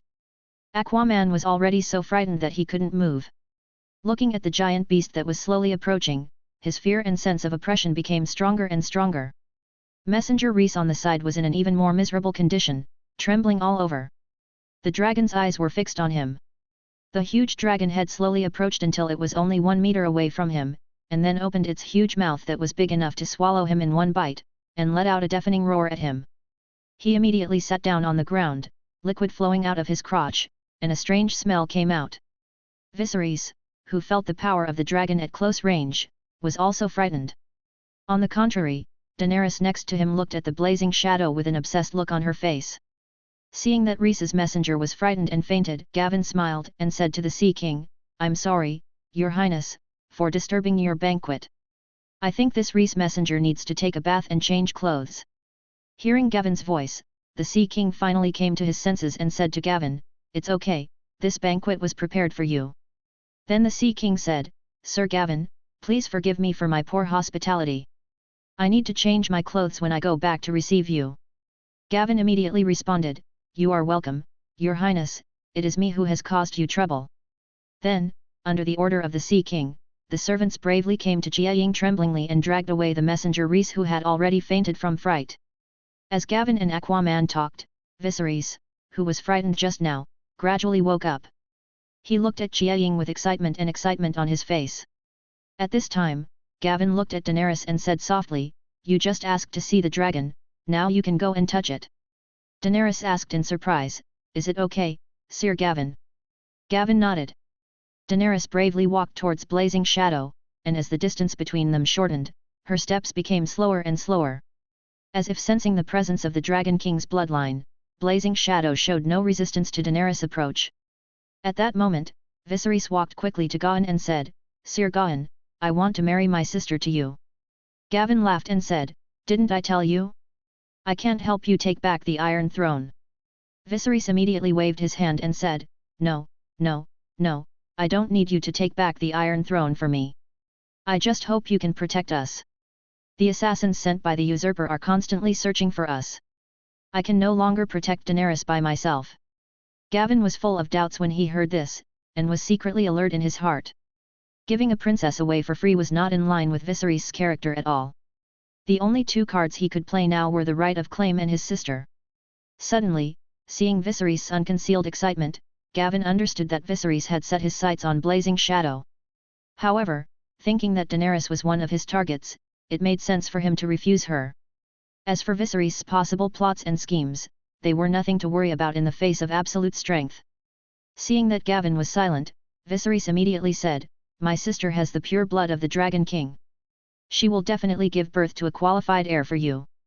Besides, she is very beautiful, isn't she?" Hearing this, Gawain agreed to Viserys and said, "Okay, I agree. If all you ask for is asylum, then I can do it. The Iron Throne can recruit hundreds of thousands of troops, but they will never be able to cross the narrow sea." Daenerys, who was trying to get closer to the scorching shadow at this time, felt very complicated when she heard the conversation behind her. Gavin's offer to help them just now made her feel his kindness. As a descendant of Valyria, his silver hair and purple eyes also made her feel good about him. Since she came into contact with Gavin, he had always spoken softly to her. She was terrified and worried about her brother's plan. How could she bring herself to do it? Chapter 73, Death of Viserys. "It's okay, Jiaying won't hurt you, just touch it." At this moment, Gavin's voice came from behind, interrupting Daenerys' thoughts. Then, with Gavin's encouragement, she gently stroked Jiaying's neck. Jiaying looked back at the unfamiliar Daenerys, then turned away and ignored her. At this time, the servants had straightened the overturned table and quickly cleaned up the food residue on the floor. Many servants re-entered the venue carrying fresh and delicious food, and in just a moment, the venue returned to its original state. The only difference was the huge golden dragon lying in the center of the square. In the chaotic crowd, two men were staring at Viserys and Daenerys. One of them said, "The chaos just now was a great opportunity." Another person immediately retorted, "Then why didn't you take action just now? Those two targets were too close to the dragon." Soon, Aquaman also changed into a new set of gorgeous clothes and came to the banquet again. He walked quickly to Gavin and said modestly, "Sir Gavin, come on, I'll take you to visit my zoo." Gavin immediately responded respectfully, "Then I'll trouble your majesty the Sea King." At this time, the Sea King turned his gaze to Viserys and Daenerys beside him and said, "Two distinguished guests from the Targaryen family, why don't you come and visit together?" Viserys immediately replied, "Thank you for your kindness, Your Highness. I will not go. Let my sister go with Sir Gawain." Then he walked to Daenerys, patted her shoulder gently, and whispered in a low voice when no one was paying attention, "Be good." Then he walked towards the dining table that had just been filled with food. Gavin also walked to Jiaying's side to comfort him and asked him to stay there. Afterwards, Gavin and Daenerys, led by Aquaman, slowly walked towards the menagerie behind Aquaman's palace. The water dancers standing guard in the distance and Gavin's blood dragon guards immediately followed. The guards who had been keeping a close eye on the banquet were greatly reduced in an instant. The two men who had been staring at Viserys and Daenerys saw Viserys leave alone and walk to a table full of food. One of them said, "He's far away from the dragon. This is a great opportunity, but there's one less target. Should we take action?" Another person responded, "One for each. The Iron Throne is paid per head. Each one is worth 2,000 gold dragons. This amount is more than enough to support our two families." After that, he rolled up his sleeves, revealing a large area of grey scaly skin on his arm, stared at Viserys in the distance and said, "We don't have much time left." The two men looked at each other, as if they had made some kind of decision, and walked towards Viserys. At this time, Gavin and others were strolling in the zoo. Aquaman introduced these rare and exotic animals to Gavin from time to time, which really opened Gavin's eyes. Gavin had already seen that the Sea King seemed to have an almost morbid hobby of collecting. Whether it was treasures or wild animals, anything rare would be collected by him. He might even want to collect Blazing Shadow. There were many animals in the zoo that Gavin had never seen before, such as hairy rat pigs the size of cows, stinging scorpion tails, tigers that put their young in bags, and terrifying lizards that walked upright and had sickle-like claws. Just as Gavin and others were strolling leisurely, a servant suddenly rushed into the menagerie with a panicked look on his face. He was extremely nervous and stuttered while narrating, but Gavin beside him still understood him. Just now, Viserys, who was eating at the banquet, was stabbed in the heart from the back with a dagger. The two murderers wanted to leave, but were burned to ashes by the dragon flame of scorching shadow. When Daenerys heard the news, her body trembled and her face turned pale instantly. Her beautiful eyes were full of shock and disbelief, and tears welled up in her eyes.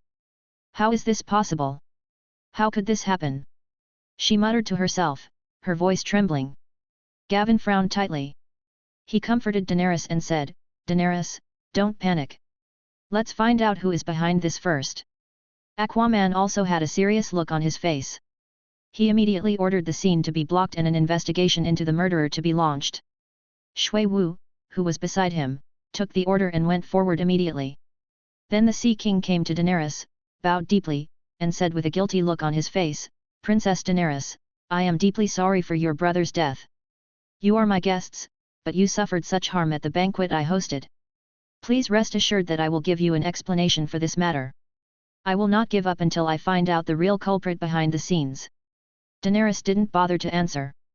Her body was shaking slightly, as if she had lost the strength to support herself and was about to fall. Her eyes were empty and she murmured, "Viserys. He just left me like that." Just like that, Daenerys fainted in Gavin's arms.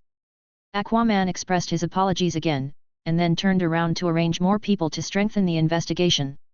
Gavin also picked up Daenerys and followed closely to comfort Jiaying. At this time, everyone at the banquet fell into chaos and panic. People whispered to each other, talked about it, and speculated about the cause and the mastermind behind the assassination. The Sea King is indeed the most powerful man in Braavos. Within an hour, the situation of the thorny murderer had been found out. Although the two had been burned to ashes by the dragon flame of Jiaying, with the powerful force and efficient means of the Sea King, through detailed questioning and careful checking of the visitor list, their identities were soon revealed. It turned out that these two men were the first mate and sailor on a merchant ship. According to their captain's account, their merchant ship had just returned to Braavos from Volantis 3 days ago, and the expressions of these two people had always looked extremely abnormal while they were sailing on the ship. After arriving in Braavos, the captain found that they had talked with several Westeros people, but he did not pay much attention to it at that time. Who would have thought that they would catch up with the banquet held by the Sea King? After hearing the results of the investigation, Daenerys, who had just woken up, murmured, "It turned out to be the Iron Throne. Why won't he let us go?" Her voice was full of pain and indignation, and her beautiful face was slightly twisted by anger and confusion. Tears rolled in her eyes, but she stubbornly refused to let them fall, and her clenched fists seemed to be venting the endless anger in her heart. Gavin stood aside with a frown on his face, his heart unable to calm down for a long time. Gavin knew very well why Viserys died. After he came to this world, his existence had changed too many things in the future. Presumably, the assassin was sent out this time because of his existence. Chapter 74. Soaring and Danger. After suppressing the complicated thoughts in his mind, Gavin said to Daenerys, "It's okay, Daenerys, I promised your brother that I will not let you get hurt as long as I am here, and we will seek justice for Viserys in the future." The Sea King also comforted him, "Don't worry, Princess. Bravos will stand with you. Daenerys knew that she could never avenge Viserys on her own. She silently looked at Gavin beside her. Gavin was the only one she could rely on at this moment. Gavin also looked at Daenerys, and their eyes met. At this time, she had not yet become the mother of dragons with a long list of titles in the future, had not experienced betrayal, and had not lost her children and lover. Now she was just a timid little girl. Gavin gently patted her shoulder to comfort her and said, "Don't be afraid. I'm here." Gavin then said goodbye to the Sea King. "Your Highness, I am afraid I cannot attend today's banquet for the time being. Please allow me to take Daenerys with me and leave first. In addition, could you please help collect Viserys' body? Tomorrow I would like to give him a funeral worthy of a Valyrian Dragon King." The Sea King immediately apologized and said, "It's all right, Sir Gavin. Please leave these matters to me. I am sorry for not hosting you well. It's a pity that such a thing happened. The Temple of the Moonsong will hold a celebration in Bravos in 2 days. Sir Gavin can take Princess Daenerys for a good stroll then. Please wait for my messenger. I will make up for what happened today." After saying goodbye to the Sea King, Gavin did not plan to ride back in the comfortable wheelhouse. Instead, he climbed onto the back of Blazing Shadow's dragon, held the reins tightly, and then extended his right hand to Daenerys, motioning her to ride on the dragon's back with him. Daenerys took a deep breath and bravely climbed onto Blazing Shadow's back, straddling Gavin's arms. Following Gavin's command, Blazing Shadow spread its huge and strong wings and flew high. Powerful airflow instantly gushed out in all directions, stirring up the dust on the ground and forming a small tornado. They flew up into the sky on the Blazing Shadow, whistling straight into the clouds. Daenerys' silver hair fluttered wildly in the wind, and her heart beat violently with excitement and nervousness. The dragon soared freely over Bravos, its huge wings flapping vigorously, and each flap brought a gust of wind. The city buildings became smaller and smaller beneath their feet, like miniature toy models. The people of Bravos stopped what they were doing and looked up at the giant dragon in the sky, their eyes filled with shock and awe. Some marveled at the size and majesty of this magical creature, secretly speculating on its purpose. Some were stunned by the spectacular sight, their minds blank. Others prayed silently in their hearts, hoping that this was not a sign of disaster. In a corner of the square of Neptune's palace, Illyrio watched the dragon take Daenerys away, feeling extremely anxious. He frowned, veins popped out on his forehead, and his hands clenched into fists unconsciously. He cursed in his heart, regretting that he had not come here earlier, and was even more afraid that his plan would be completely ruined. Gavin and Daenerys rode on Blazing Shadow and flew towards the sea. Soon they flew over the vast sea, lowering their altitude and flying almost close to the sea surface. The waves were lifted up by the dragon's wings, turning into countless crystal water splashes, sparkling brightly under the sunlight. Daenerys felt the whistling sea breeze and the splashing waves, and the excitement made her scream. She had never experienced such freedom and joy, as if all her worries, pressures, and sorrows were thrown away. Every flap of the dragon's wings and every fight with the sea breeze filled her heart with unprecedented joy and courage. After flying for an unknown amount of time, the Blazing Shadow gradually rose higher, carrying them towards the vast blue sky again, flying towards Bravos. After an exciting flying experience, Daenerys felt much better. The majestic figure of Blazing Shadow slowly landed in the garden of the seaside villa, stirring up a breeze and causing the petals to dance. Gavin held Daenerys in his arms and jumped lightly off the back of the blazing dragon. As soon as Daenerys' feet touched the ground, she looked up at Gavin, her eyes full of gratitude and joy. She knew that Gavin took her on this wonderful flying journey in order to help her get rid of her sorrow. Blushing, she opened her arms and hugged Gavin, saying softly, "Thank you, Sir Gavin." Gavin smiled, stroked her hair gently and said, "It's okay, this is what I should do. Now you are my fiancé, aren't you?" Gavin's words made Daenerys' cheeks even redder and she turned away shyly. Then, Gavin led Daenerys towards the house in the villa. At this time, the chief guard with an anxious look on his face walked quickly towards Gavin, but when he saw Daenerys standing beside him, he seemed to be hesitant to speak.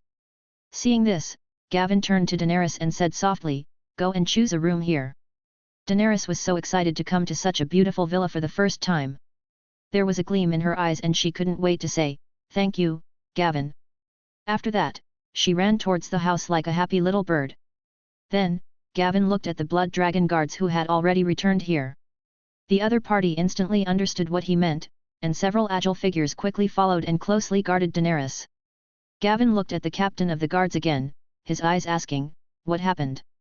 The captain of the guards immediately replied, "Sir, someone tried to sneak into this villa today. A soldier dressed the same as us could not answer the command, and 5 soldiers attacked him, but he injured 3 of them and fled." He looked at the captain of the guards and ordered, "It seems that we have been targeted. Continue to strengthen the guard, especially the servants here are not allowed to leave but not enter, to prevent the enemy from dressing up as servants and sneaking in." "Yes, sir. I'll arrange it right away." The captain of the guard nodded solemnly and turned to arrange for strengthening the defense. Gavin watched his leaving back and began to ponder.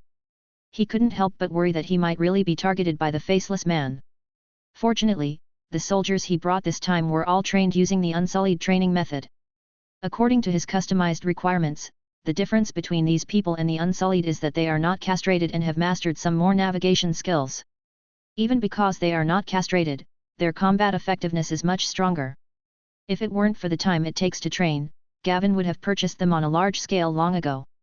Apart from that, Gavin felt that the other party was not much different from the pure unsullied in terms of obeying orders, and because of Gavin's 8-year service system, the soldiers who were eager to gain freedom were more motivated to obey his orders. Chapter 75.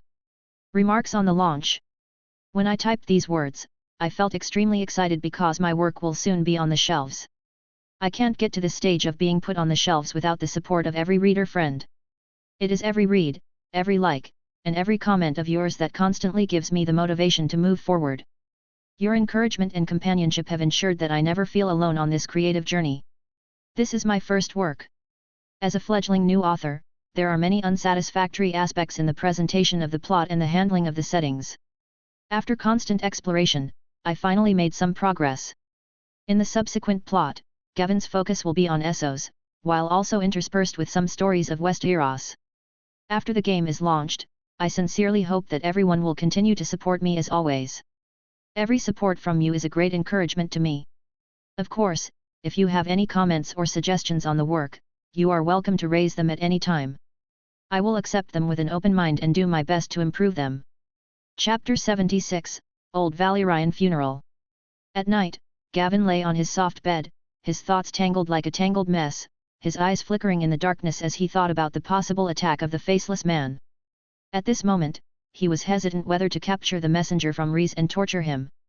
He had just learned where he lived, so it would be easy to do it, but this was Braavos, the territory of the Sea King, and such behavior was really disrespectful to the Sea King.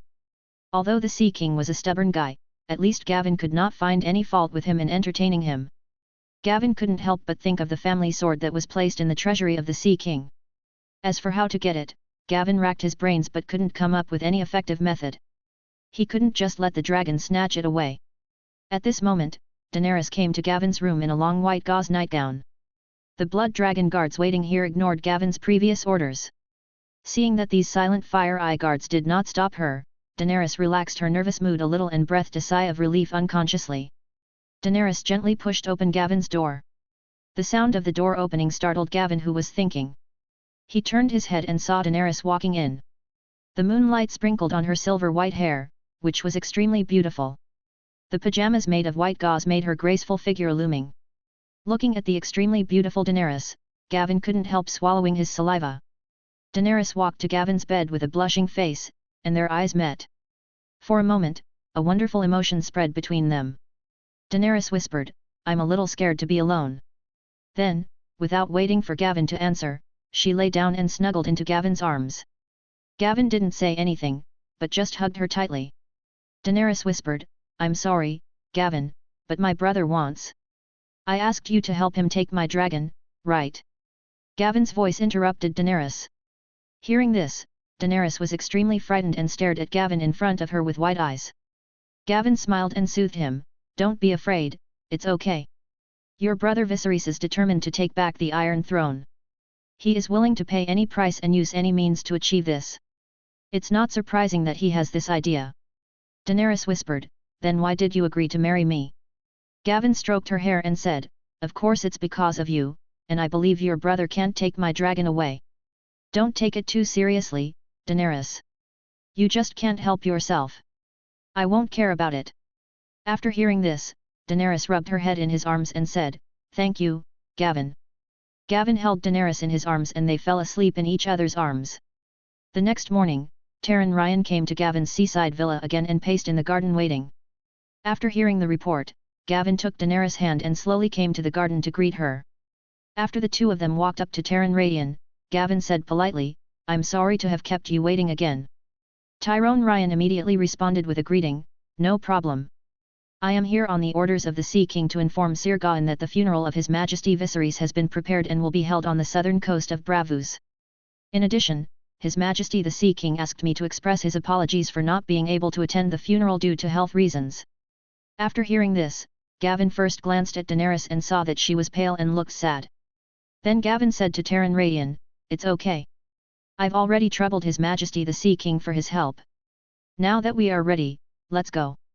As he said this, he took Daenerys with him and stepped onto the luxurious wheelhouse outside the courtyard. The wheelhouse shuttled through the streets of Braavos for more than an hour, and finally arrived at a cliff by the sea.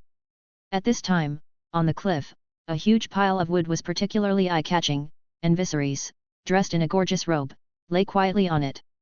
Seeing Viserys lying there, Daenerys' eyes turned red instantly, and memories of the past came flooding back like a tide. When she was young, her brother's care and companionship for her, all those warm moments kept emerging in her mind.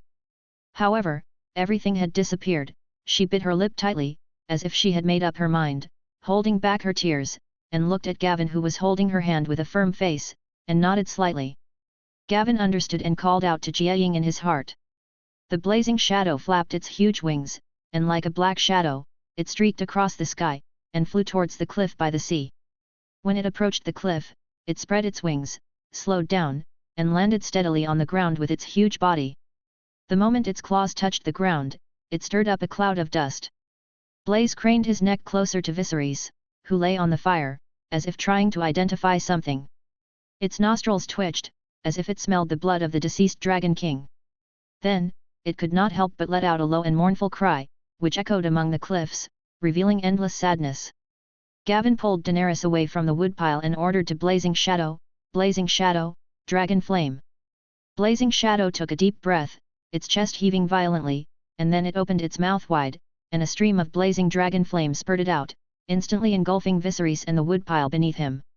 In the blazing fire, Viserys' figure gradually blurred. Daenerys looked at her brother who was gradually turning into ashes in the fire, tears welling up in her eyes. But she forced herself not to let it fall, her expression showing both sadness and relief. She turned to look at Gavin and said with a trembling voice, "Thank you, Gavin. It has been over 100 years since a Targaryen has received a funeral so befitting of a Valyrian Dragon King." Gavin nodded and said, "It's okay. This is what I should do. I just hope you won't be sad anymore." Daenerys took a deep breath and tried to calm herself down. "I will go on with my brother's determination." After hearing this, Gavin patted her shoulder gently to comfort her. After the funeral, Gavin took Daenerys on the Red Shadow and flew towards the seaside villa. The Red Shadow drew a graceful arc in the air, and the wind whistled in the ears. Soon, they flew back to the villa by the sea. When they landed, Gavin saw a middle-aged man in a red robe and a beard standing outside the villa. The man looked anxious, and it was obvious that he had been waiting here for a long time. Daenerys, who also saw it, said to Gavin, "His name is Illyrio. He came to Viserys at the banquet that day and was willing to support him in taking back the Iron Throne, but he needed me to marry the Dothraki Horse King in exchange for 40,000 cavalry." When Gavin heard this, he instantly understood the man's identity and intentions. After jumping off the dragon, Gavin thought for a moment and said to Daenerys, "Anyway, he is a guest, so it's nice to meet him." Daenerys nodded slightly. Chapter 77. Illyrio's Persuasion. Illyrio was invited into the courtyard and walked towards Gawain and Daenerys with steady steps. His fat body was wrapped in a luxurious silk robe, which was embroidered with dazzling gold patterns. Illyrio bowed respectfully. "Respected Sir Gawain, beautiful Princess Daenerys, it is my great honor to meet you too." Illyrio's face was filled with a flattering smile. His eyes moved back and forth between Gavin and Daenerys. Then he looked at Daenerys and said, "Your Highness, I am deeply saddened and regretful about the death of His Majesty Viserys." He sighed softly, and the sigh seemed to be filled with endless sorrow. "I wonder if your Highness still has the ambition to regain the Iron Throne? The proposal I made yesterday is actually very feasible." Gavin frowned slightly and interrupted, Lord Illyrio, Daenerys has already told me what you proposed yesterday. However, just yesterday, Viserys promised Daenerys to me. Lord Illyrio, if you propose to marry my betrothed to the King of the Horse again, I will regard it as a great insult to me. The blood dragon guards on the side also took a step forward and drew out the sharp swords in their hands with a swish. The swords flashed with a cold light, and the atmosphere suddenly became tense. The oppressive feeling brought by the 2-meter-tall blood dragon guards made Illyrio tremble with fear. He hurriedly said, "No, no, no, I don't know about this. Please forgive my rudeness." As he spoke, he wiped the beads of sweat on his forehead and turned his eyes to Gavin. "Sir Gavin, you now have such a powerful helper as the dragon, and you are about to marry Princess Daenerys. What do you think of the false king occupying the Iron Throne? If you are willing to seize the Iron Throne, I am willing to support you with all my strength." Gavin sneered in his heart. He had already seen through this guy's mind. He was just trying to win over his own forces to pave the way for Aegon. Thinking of this, he slowly said, "Mr. Illyrio, it doesn't matter what I think. The Iron Throne will never give up after learning that I married Daenerys. But they can't cross the narrow sea, and I can't attack Westeros. I can only defend the stepstones for now. If there is a chance, I will naturally take back what belongs to my wife." Daenerys stood aside, quietly observing the conversation between the two, and she had her own thoughts in her mind. Her beautiful face was solemn, and her purple eyes sparkled with wisdom. She knew Illyrio's plan and Gavin's concerns. At this time, she said softly, "Governor Illyrio, thank you for your concern. But as Gavin said, the fight for the Iron Throne involves many factors, and we need to consider it carefully." Illyrio's eyes lit up after hearing this, as if he saw the dawn of hope, and he quickly said, "Your Highness is wise. As long as you and Sir Gavin need it, I will do my best to assist you. After all, it is my earnest wish to let the Targaryen family regain the Iron Throne." Gavin glanced at Daenerys, then said to Illyrio, "We will discuss this matter again. But for now, please give us some time and space, Governor Illyrio." Illyrio nodded and said, Of course, of course. Then I won't disturb you two for now. I look forward to hearing good news from you soon." After that, he bowed again and slowly retreated. His figure looked a little lonely in the afterglow of the setting sun. After Illyrio left, Gavin and Daenerys looked at each other, and Gavin slowly said, "There are some things you may not know. Your father's former Prime Minister Jon Connington, the Chief of Intelligence Varys, and the Governor of Pentos Illyrio just now worked together to formulate a plan to nominate Aegon Targaryen, your brother Rhaegar's eldest son, who was taken away from the Red Keep by Varys, to regain the Iron Throne." Daenerys' eyes widened in shock, and she murmured, "So, my nephew is still alive?" Gavin waved his hand and said, "Not really, that's the dramatic point. Varys didn't bring Aegon out back then, and it happened that Illyrio's wife Lys gave birth to a boy with Valyrian features, so he and Varys deceived Jon Connington, claiming that the child was Aegon Targaryen, and gave the child to Jon Connington to raise. Then, Jon Connington took this so-called Aegon to the Golden Company, trying to gain the support of those cold irons." Daenerys was even more shocked after hearing this. She gritted her teeth and said angrily, "How dare they do this?" Gavin smiled faintly and said, "There is nothing to be afraid of. With the testimony of the former Prime Minister and the Chief of Intelligence who is capable of switching the identity, the child's identity is proven. Their previous plan was to push you and Viserys to the forefront to attract the attention of the Iron Throne, marry you to the Horse King to obtain an army to attack Westeros, and then secretly support Aegon and look for opportunities to seize the Iron Throne from the chaotic Westeros." Daenerys asked in confusion, "Then why didn't you expose him just now?" Gavin replied, "They want to use us to attract the attention of the Iron Throne. However, the Iron Throne will pay attention to us regardless of their promotion. In turn, I am also using them. After all, Varys is still working for the Iron Throne and he has the ability to make the situation in Westeros even more chaotic." Looking at Daenerys, who was immersed in deep thought and had a tangled expression, Gavin gently held her hand and asked with concern, "Do you want to take back the Iron Throne?" Hearing Gavin's question, Daenerys came back to her senses, her expression gloomy and hesitant, and she said slowly, I don't know. I have never even seen the Red Castle with my own eyes. I only heard about it from my brother. He described it to me. I don't even remember the Dragonstone Island where I was born. I only remember the house with a red gate by the sea." Then Daenerys looked up at Gavin and asked softly, what about you, Gavin, do you want the Iron Throne? Hearing this, Gavin slowly leaned back in the chair behind him and said softly, fate has brought us together. Some things are beyond my control.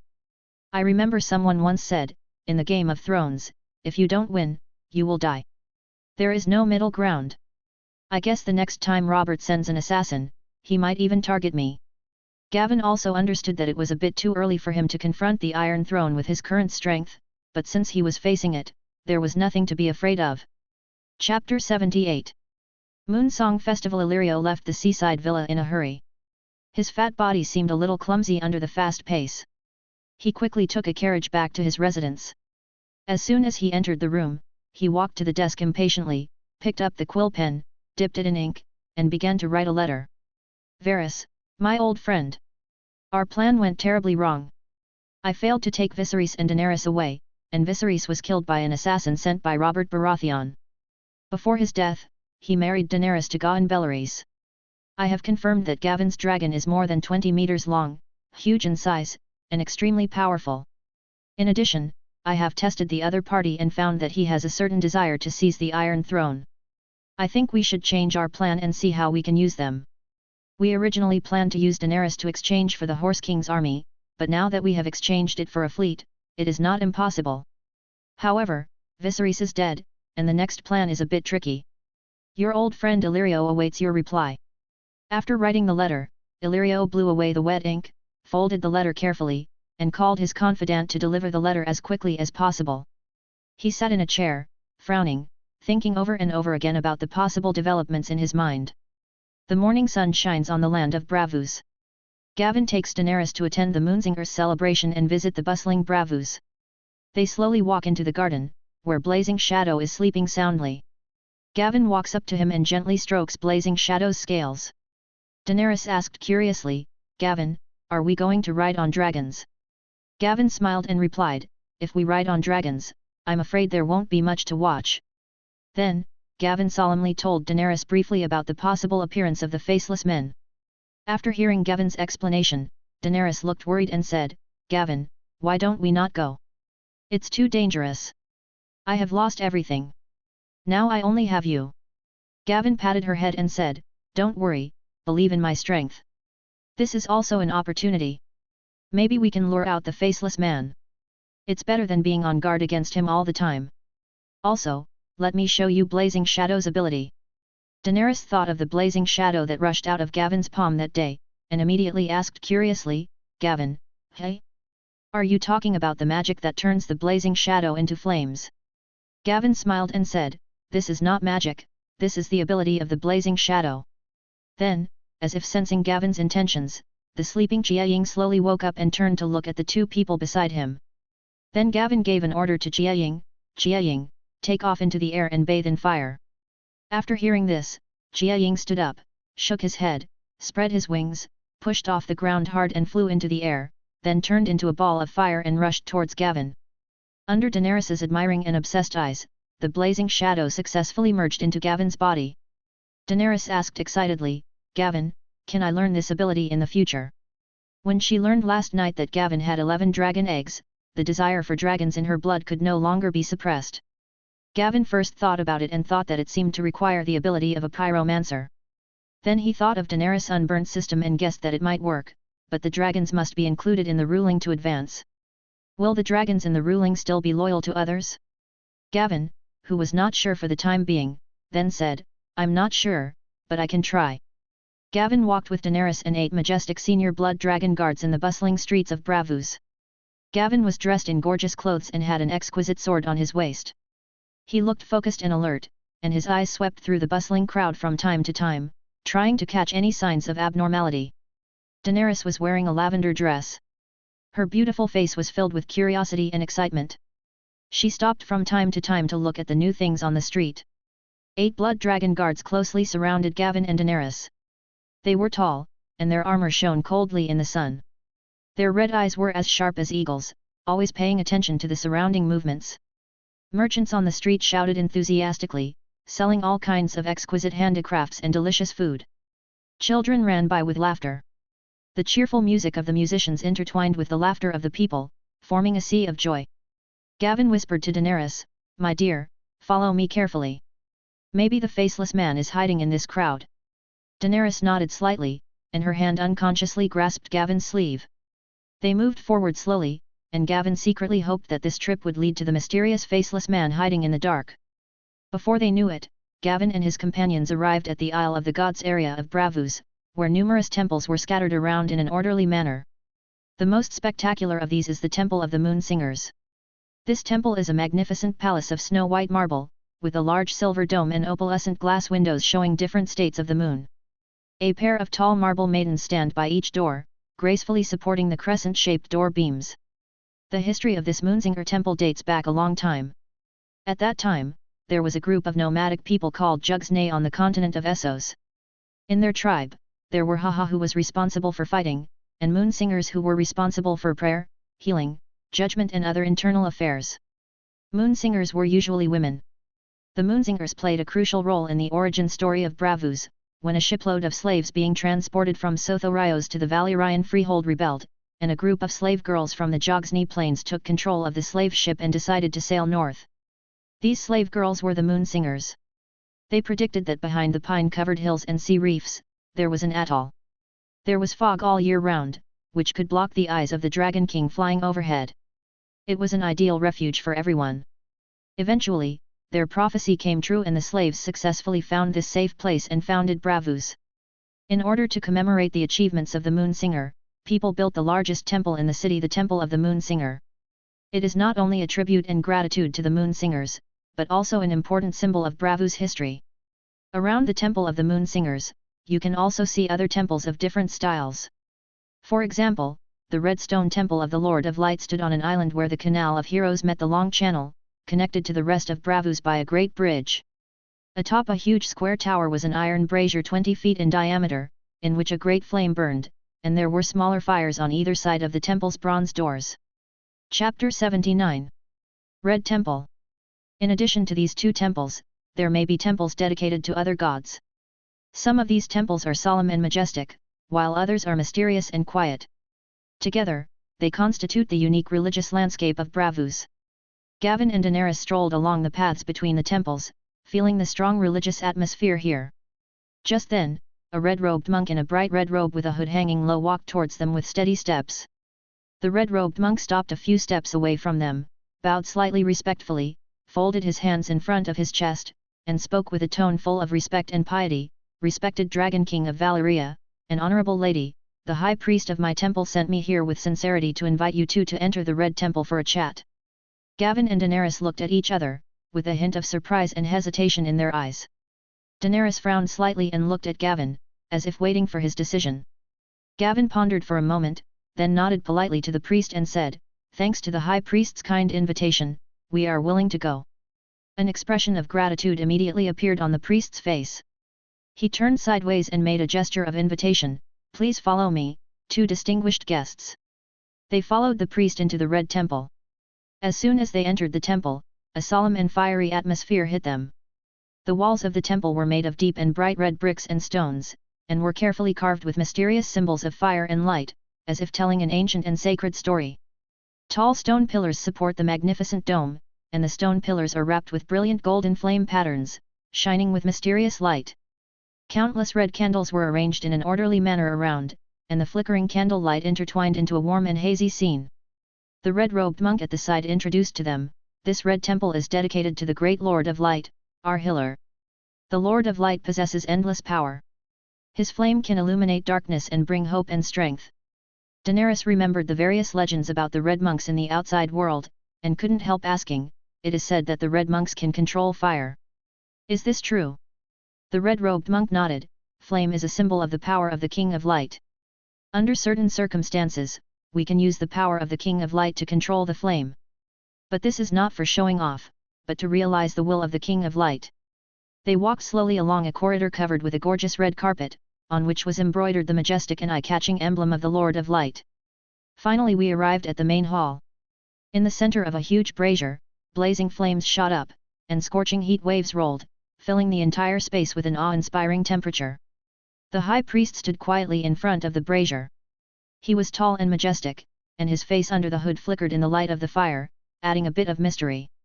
The high priest first bowed deeply to Gavin and Daenerys to show respect, then stood up, looked at Gavin with gentle and focused eyes, and said slowly, "Respected Valyrian Dragon King, I am the high priest of this temple.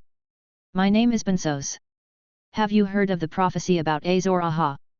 Gavin looked solemn, nodded slightly, and answered sincerely, "I have indeed heard of it." The high priest nodded and began to tell the prophecy. "It is said that after the long summer, the stars will weep blood, and the cold and endless darkness will cover the whole world. At that time, a brave and fearless warrior will pull out the burning sword from the blazing fire. That sword is the Lightbringer, the red sword of heroes. And the one who holds this sword is the reincarnation of Azor Ahai, who will shoulder the sacred mission of driving away the darkness and saving the people." Gavin asked doubtfully, "This is the prophecy I have heard of. Your Excellency the High Priest, is there any problem with this?" The High Priest explained, "We seek the guidance of the Lord of Light through prayers and rituals. At some point, we may gain the ability to predict. In this blazing fire, I saw the power of the northern god of cold awakening. The undead legion is about to move south, and the shadow of cold and death is gradually spreading. At the same time, I saw your figure in the north. Perhaps, you are the destined person." The high priest went on to say, "The King of Light is in opposition to the god of cold. Only by believing in the King of Light wholeheartedly and relying on his power can we hope to resist the invasion of the servants of the god of cold." Gavin's eyes were alert, and he responded cautiously, "The high priest wants me to believe in Arhillar, the Lord of Light." The high priest nodded solemnly and said, "That's right, respected Dragon King. At this moment when darkness is about to fall, only the power of the King of Light can protect you and your people." Gavin was silent for a moment, his thoughts racing. He knew very well that there were gods in this world, and compared to the so-called 7 gods, they seemed to have no power. But because of this, the unknown and powerful power of the King of Light made him full of fear and caution. The consequences of rashly dealing with such a powerful and unknown god were really unpredictable. Gavin was about to refuse when he thought of this. He raised his head and said, "This matter is very serious. I have always believed in the 7 gods and will not change my beliefs rashly." The high priest sighed slightly and said solemnly, "Respected Dragon King, there are only 2 true gods in this world, the King of Light Arhillar, and his mortal enemy, the god of cold. The 7 gods you believe in are nothing but false existences." Gavin frowned and said unhappily, "Your words show a lack of respect for the believers of the 7 gods. I will not dwell on this. Please allow me to leave." Daenerys looked at Gavin, then at the high priest, and said, "Thank you for the invitation and explanation today. We will take our leave now." The high priest said hurriedly, "Dragon King, please stay. I have something that may change your view of the power of the Lord of Light." As he spoke, he took out a ruby that emitted a strange light from his arms. "This gem contains the power of the Lord of Light, Arhillar." Gavin felt that the gem in front of him was very similar to the one Melisandre wore on her chest. He remembered that Melisandre relied on this gem to obtain her eternal youthful appearance, and he couldn't help but feel curious. Gavin hesitated for a moment, reached out and touched the gem, and instantly felt the surging magic power in it. The magic power in the gem could bring him a huge energy boost. But he quickly restrained his inner impulse, worried about the unknown risks that might be hidden therein. He had the panel, so he just needed to develop steadily and there was no need to be so hasty. Gavin took a deep breath and said, "Thank you for your kindness. I still need to consider matters of faith carefully. We'll take our leave now." The high priest wanted to say something, but seeing Gavin's firm attitude, he had no choice but to say, "In that case, I will not force you to stay. Dragon King and Lady, please do as you please." So, Gavin and Daenerys turned around and left the Red Temple under the guidance of the red-robed monk. Chapter 80. Funny Disguise. After Gavin and Daenerys walked out of the Red Temple, they once again joined in the lively celebration. But Gavin's mind was far away. He was thinking, why did I attract the attention of the Red God? Why did the Lord of Light Arhillar want me to believe in him? I know that the White Walkers in the north exist, but if we calculate the time, it will take many years for them to completely move south. The original plan was that after leaving Bravos, the 30 armed merchant ships would stop by the north to purchase timber. But now I don't know whether this trip will go smoothly. I can attract the attention of Arhillar, the Lord of Light, and I may also attract the attention of the God of Cold. I will go with them and take a look. Since I came to this world, I have changed the future a lot. If things continue to develop in this way, my confrontation with the White Walkers is inevitable. It might be wise to go outside the northern wall in advance to see the situation. At this time, Daenerys pulled Gavin's arm, interrupting Gavin's thoughts. He turned around to look at her. Daenerys pointed excitedly to a place and said, "Gavin, look over there." He saw actors performing a drama on the high platform in front of the Temple of the Moon. Daenerys ran over impatiently, and Gavin quickly followed. On the stage, the actors performed the drama with passion, which drew cheers and applause from the audience. Gavin and Daenerys were also deeply attracted by the wonderful performance and immersed in it. As night falls quietly, the night celebrations in Braavos become more lively. The bright lights illuminated every corner, the jubilant crowds, and the melodious music made the whole of Braavos seem like a sea of joy.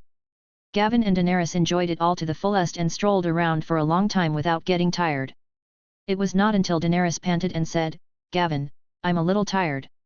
Only then did Gavin realize that he was also a little tired. So they decided to go back. Gavin walked and thought. He had been looking forward to meeting the faceless men all day, but there was no sign of them, and he couldn't help feeling a little disappointed. Not long after they walked, Gavin could already see the seaside villa in the distance. The surroundings seemed quite quiet, in stark contrast to the bustling streets before. At this time, Gavin saw a blood dragon guard running towards him from the direction of the seaside villa. He was quite confused, thinking that something had happened, and looked closely into the other person's eyes. Suddenly, Gavin understood and laughed out loud.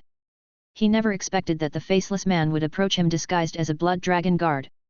Before the faceless man could get close, the two high-level blood dragon guards behind Gavin rushed out instantly. They moved like lightning. One of them took a quick step forward and punched the faceless man in the abdomen, causing him to bend over instantly.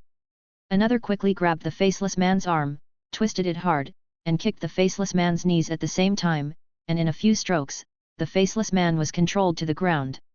His limbs were all firmly controlled by the senior blood dragon guards, and his body was forced to kneel on the ground. Gavin pulled Daenerys and walked slowly towards him and stood in front of the faceless man. Daenerys was very surprised and asked Gavin, "Isn't this your guard?" Gavin looked at Daenerys and said, "If it was my blood dragon guard, I would know. He is the faceless man." Then, a senior blood dragon guard grabbed the faceless man's hair, lifted his head, and tore off the mask on his face. After the mask was torn off, a strange face appeared in front of Gavin, but his eyes were still the same red as the blood dragon guard. Gavin looked into the faceless man's eyes and asked curiously, "I know you can change your appearance, but how do you do that with your eyes?" The other party looked at Gavin and said coldly, "Gavin Belleris, you rejected the gift of the thousand-faced god, and now you owe the thousand-faced god a life." Gavin smiled slightly, his expression calm, and said resolutely, "I don't owe anyone's life." The faceless man responded coldly, "The will of the thousand-faced god cannot be disobeyed." Gavin stared at the faceless man with sharp eyes and said firmly, "So what? I have my own destiny and will never let the so-called gods manipulate me at will." The faceless man said nothing more and just looked at Gavin with a sneer. Seeing this, Gavin asked calmly, "I want to know who hired you." However, Gavin waited for a long time but received no response. Then, one of the faceless man's arms was instantly twisted off by the blood dragon guard, but the faceless man gritted his teeth, still looking at Gavin with a sneer, and refused to speak. Seeing that he was stubborn, the blood dragon guard instantly broke his other arm. At this moment, the faceless man finally stopped sneering, and sweat continued to pour out of his forehead as he endured the pain. Gavin looked at the faceless man and secretly sighed in his heart, "He is really a tough guy." At this time, Daenerys behind Gavin showed a worried look on her face. She gently pulled the corner of Gavin's clothes. Gavin patted her hands, motioning her to be at ease. Then he said to the faceless man, "How about I make a deal with you? Whatever price the other party paid to kill me, I will pay the same price to stop the assassination." At this time, the faceless man finally spoke, "You have already owed the thousand-faced god a debt, and it cannot be changed." After hearing this, Gavin no longer paid attention to the faceless man. Instead, he took Daenerys' hand and walked towards the seaside villa. The blood dragon guards behind him quickly broke the faceless man's limbs, picked him up and followed him. Daenerys asked Gavin worriedly, "What are you going to do?" Gavin said, "This is Braavos. We are guests in the Sea King's territory. He promised to guarantee our safety. When something like this happens, of course we have to look for the master." Outside the Sea King Palace at night, the moonlight is like water, sprinkling on the ancient building, outlining a mysterious outline. The sea breeze blows gently, bringing a hint of salty air. When Tyrone Ryan heard the news, he hurried over from the Sea King's palace. He was in a hurry, his clothes fluttering in the wind. When he saw Gavin and Daenerys waiting there, he hurried over to Gavin and said, "I'm so sorry, Sir Gavin. I never expected something like this to happen." Gavin said politely, "It's okay, I don't think His Majesty the Sea King would want this to happen." The other side's envoy immediately said, "His Royal Highness the King of the Sea is waiting for you in the palace, please follow me." After that, the envoy turned around and led the way. Gavin and his party followed behind him and walked towards the Sea King's palace. At this time, the Sea King's palace was brightly lit, and countless candles shone through the carved windows, like bright stars. On both sides of the steps outside the palace, guards holding torches stood in a row, the flickering flames lengthening their shadows. Walking into the palace, the spacious hall was magnificent, and the gorgeous murals appeared vivid under the candlelight, as if telling an ancient story.